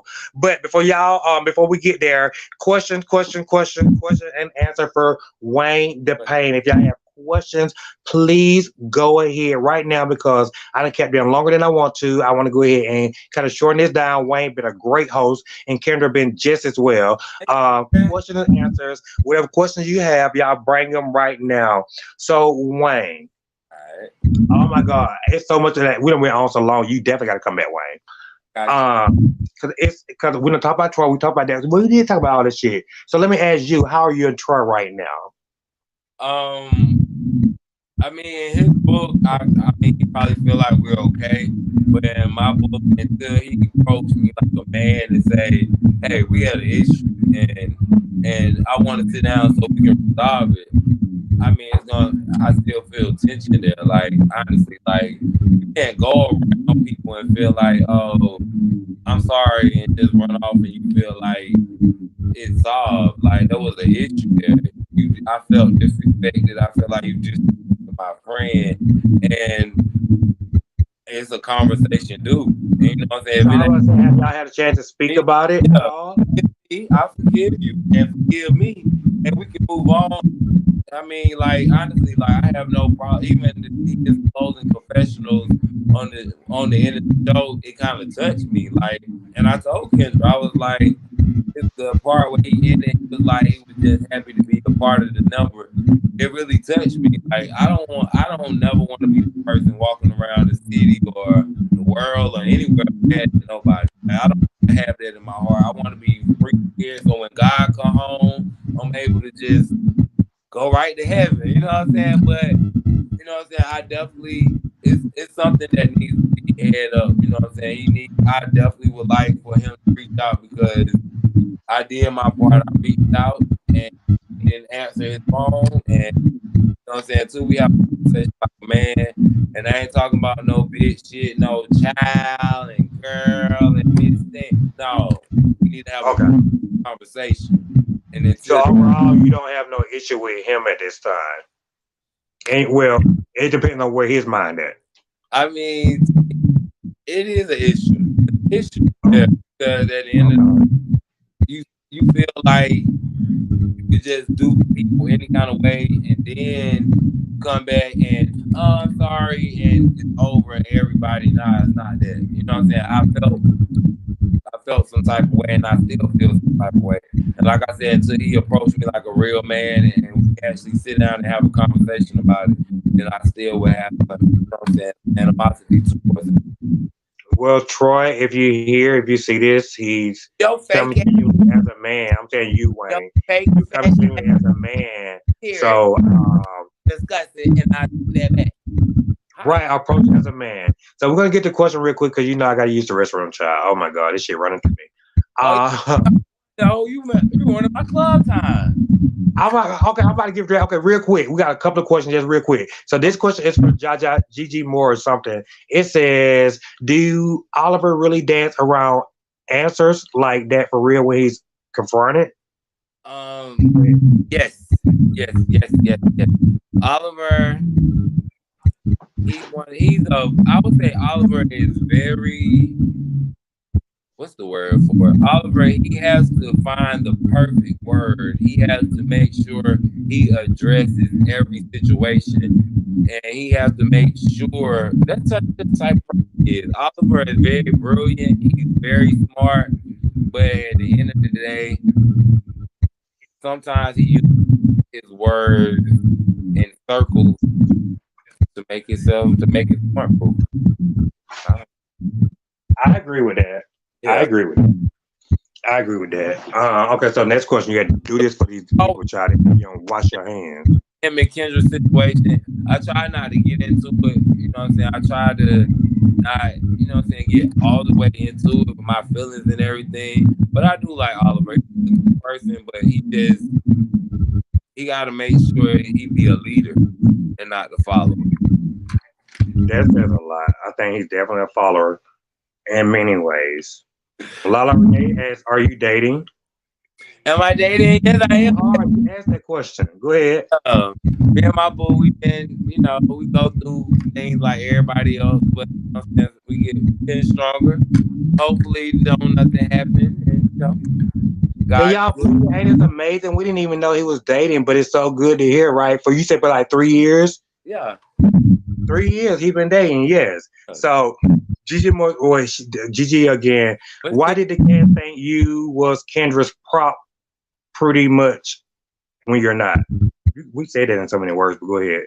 They think you're Kendra's prop. I feel like they find me as a issue because when you're on this show, it's hard to sometimes find a scene or you know what I'm saying. Filming is hard when you got to do it by yourself. They already know when Kendra comes, she already got somebody to come with it, and me and her have a conversation, and you know what I'm saying. It's gonna be the truth because it's what we really going through. And a lot of people on this cast, they do any kind of way. They cross everybody to make themselves seem bigger than who they are. And when you do that, people really see the real you. And when everybody starts seeing the real you, everybody stops fucking with the real you. I heard that Oliver be shading the kids like he's on another level higher than them, and they below him like he kind of like looked down his nose at people that came on there before him. Is that true? I mean, it's easy to get caught up, you know what I'm saying, in the lights and the cameras and in your career and everything. And you know what I'm saying, like I told Q, you know what I'm saying, I felt like he didn't see me. I tried to, you know what I'm saying, to reach out to him. I felt like, you know what I'm saying, I was just somebody that if it wasn't about Kendra or me speaking on Kendra, what I had to say, it wasn't important. I was just nobody. And that's wrong with them trying to even sugarcoat you like that in that way. And just let me say this real quick, child. I give a fuck who, what, when, where, what a fucking Oliver is and what he is, what he do. I don't give a fuck about none of that shit. When I see Oliver, I see a square ass body. Sponge Bob. I don't see no fucking star. You can't get no star out no motherfucking square. Okay. That's just my saying. Right. He's a square ass body. Sponge motherfucking Bob. Ain't no way you can get a motherfucking star out of that. Chase Atlanta, get your mind right. Okay, sorry, child. You know I do mean child every now and then. Sorry, Wayne. Okay, real quick, y'all. He gotta go. Y'all quit asking all these damn questions. This is the same damn people ask this question over and over. Was Cameron really not involved as a production team? Would you know that? Actually, I could really say this season, right? Whether they saw something or they didn't, everybody was really, you know what I'm saying, going through a lot dealing with the pandemic in our real life. And a lot of people don't know about Cameron. This man gives a lot, he do a lot, you know what I'm saying? And whenever you're going through what he went through, no matter, you know what I'm saying, this man still been on the show 4 years, giving his all to these people, you know what I'm saying, to the world, and still I feel like he should have left after his first year, though. You know that, right? Honestly, me personally, going through a sickness in my body or anything, I wouldn't have shared it with the world, and that he did. And I wish there would be more people that do, because in Atlanta, in our majority of the gay community, we have a lot of people that come to Atlanta thinking it's about partying and hanging out, and here 6 months.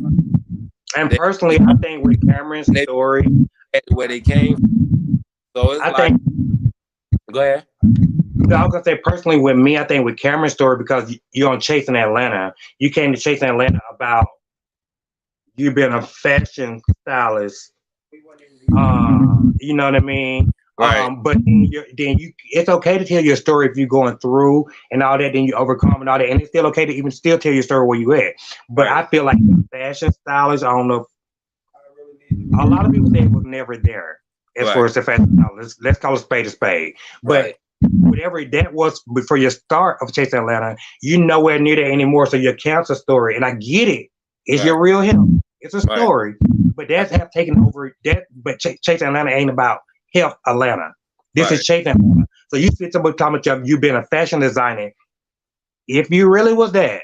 Right. Okay, next question. Sorry, y'all. How do you feel? This is Amanda. How do you feel about y'all? I'm doing a couple of more questions. I can't hold this man up all night. He's trying to go shake his ass. How do you feel about the new cast members they want out? I love the I would say it's a tie between with me, it's a tie between Rico and Travis. And I love the hell out of Dominique. I really do. Dominique is one of the sweetest, most beautiful people you ever meet. Rico is very talented to me. When I'm around him, when he's in the studio, it's like he's a light to watch. And the reason why I would say him and Travis, I did not like Travis at all in the beginning. He got in my DM about Q, and I just did not like him at all.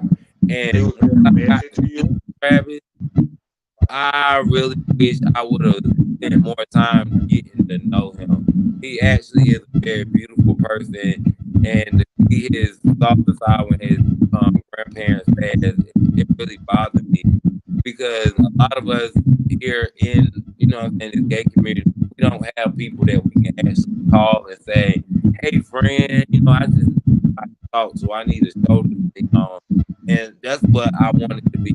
I wanted to be that friend. You know what I'm saying?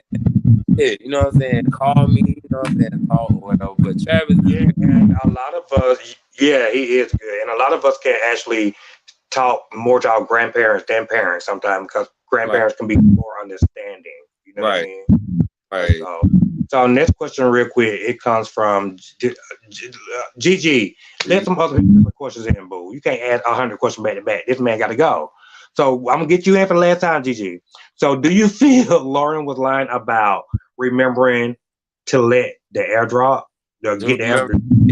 Nah, I ain't gonna say I don't think she lied about it. Honestly, I feel like at the time, we always caught up. I was caught up in my manager role and probably was excited about filming and Kendra in the studio getting this song done, and he probably was excited about actually working on her craft. So I don't feel like it was, you know what I'm saying, it was lied about. It was just you learn and you live. And I felt like she said, she wouldn't call it lying, but she forgot. I said she forgot. Yeah. Okay, I'm gonna stick with that. And Mr. Fanatic says, how messy would you rate the production from 1 to 10? 1 to 10. Shit, can we get a 0? Honestly, I say production is, you know what I'm saying, when you sign up for a show or anything, they're there to do their job. They're there to, you know what I'm saying, the cast, I mean the audience, you know what I'm saying? So when you sign up for something, it's promotion, you know what I'm saying? It's what you put out there. If you don't want it to be seen or aired or put out there, don't do it on camera. That's just like if you go out in public and somebody film you, you can't come back and say, I'm gonna sue you because you put it out there yourself. So I would say production not messy. It's what you put out. That's what you give them, because if you go with a hole in your shoe or your pants and they put it on the camera, your dumb ass shouldn't have came with the hole. You know what I'm saying? But You understand? Yeah, because production is just doing their job. They're there to produce. They there to make a show. They need to make some shit make sense, and they just doing their job. However you deliver after that, then that's on you. So production don't. Yeah. Everybody can't put everything on production. Okay, so it looks as if one more thing there. Okay, so everybody just talking now. So, but basically, so before we leave, y'all, once again, I'm gonna say thank you for watching the Yellow Chair with my guy, with Wayne the Payne. Wayne, can you go ahead? Nah, what's good? I was just saying what's gooey. Say it out loud so they can hear you. What's gooey? Team Little Kendra in the building. Okay. What's the other song when she about to get ready to fuck them up? What's that song? What is it? Real. Wait, say it again. Ex-best friend. No, it's wait. Come on, free look. Oh, it's wartime. Oh, 2020. Okay, so come here. In wartime. Wartime. I need to have it. Tell me, Kendra. First. I need to have that. Hearing that 2020 wartime to my fans across the world. This one's for you. When they let me out for lockdown, I came back to you when I was gone away. Y'all stayed by my side, no matter the charges. Y'all was ready to ride. These motherfuckers do anything for reality TV. DS Little Kendra, them hoes seeing me, big like me. I move in silence, got the temper of a people, but I strike like a lion. See my fans the reason I did another season. Queen of the mic, them hoes didn't believe me. The truth is, I really do this. Blood, sweat, and tears all through my music. Them hoes shook now, cause the queen is back. Keep popping off, bitch, you gon' get hit with that gat. This bitch talking about dragging. You pick the seeds, and when I drop you, Lil Kendra, I gave you the reason. Yeah, 2020. Hey, 2020. Kendra. Wait a minute. Let me say this real quick. I'm gonna be the wait, Kendra, don't go nowhere. Tell the school back over in the camera. Kendra, let me be the first person to nominate you this name right now. The notorious Kendra people. That's the notorious Kendra. Yeah. I'm dead ass serious. You did that. You are real, boo. I love me some you. 100. Thank you. Like that was some real straight up in the streets, Lil Kim shit back when like she was notorious kid, but you would look notorious Kindra, boo. Dead ass. They said Penny. They said Penny. Hey. Let me tell y'all. Look. We gotta go, y'all, because y'all know I'm gonna make my little roundabout too, y'all. Okay, I love y'all. Have a safe night, a great night. Kendra. Well, me and Kendra about to get to Atlanta, y'all. See what's out there. Yes, next weekend. I don't know what day yet. I'll talk to Wayne and Wayne to get your menu schedule. But before we go, Wayne, can you get everybody your social media real quick? Hey, you can find me at agent_Wayne the Payne. And you can also follow us on the Huff music group record label. And we got a little Kendra chasing the fame. And also TS Not chasing the fame. Yeah, Kendra chasing the fame. It's a torch. We got a Kendra. Kendra, you already in the background. Let's have your social media handle as well, boo. Give it to us. S_LIL_Kendra. That was good. Hey, y'all, we got that. What's good? And remember, I was the first one that gave her the notorious. I already took care of everything. What's gooey? It's coming soon. One thing I like about y'all now, every time I turn around, every time I scroll up, bitch, I'm seeing a new video, a new something. Y'all, I'm like, damn, they on it. They keep working. And matter of fact, keep working, keep it up. I love you guys. Kendra, partner. Remember, yes, we doing a song soon. And remember, I'm the first one gave you the notorious Kendra, okay? Okay, I got you. It's all about the numbers. Whoa! It's all about, come on, Wayne, say it again. Yeah. Bye. I love say it again, Wayne. Wayne, it's all about who? It's all about the numbers. And wait, before Wayne go, I got one more thing for you to say, Wayne. Wait, hold on. You know what I'm looking for. Hold on. Damn. Hold on, Wayne, before we go. You ready? You know what I'm looking for. You found what? You fake, and you shouldn't have been on this season. Bye, bye. Your thing was what? I love you guys. Take care. Your thing is what? Oh my God. Child, I seen y'all motherfucking comments in here. Akeem, slow down. Akeem, you doing too much. Bitch, I'm excited. Girls, kiss me, child.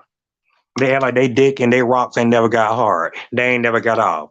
Bitch, I've been waiting for this interview from Wayne the Payne and Kendra for months, bitch. I was excited. Do y'all know how much tea we just got from Wayne? Wayne ain't never gave nobody that much fucking tea. Bitch, you heard it here first on the yellow chair. So since I'm doing too much, guess what? I won't do no more. Thank y'all for watching. Goodbye.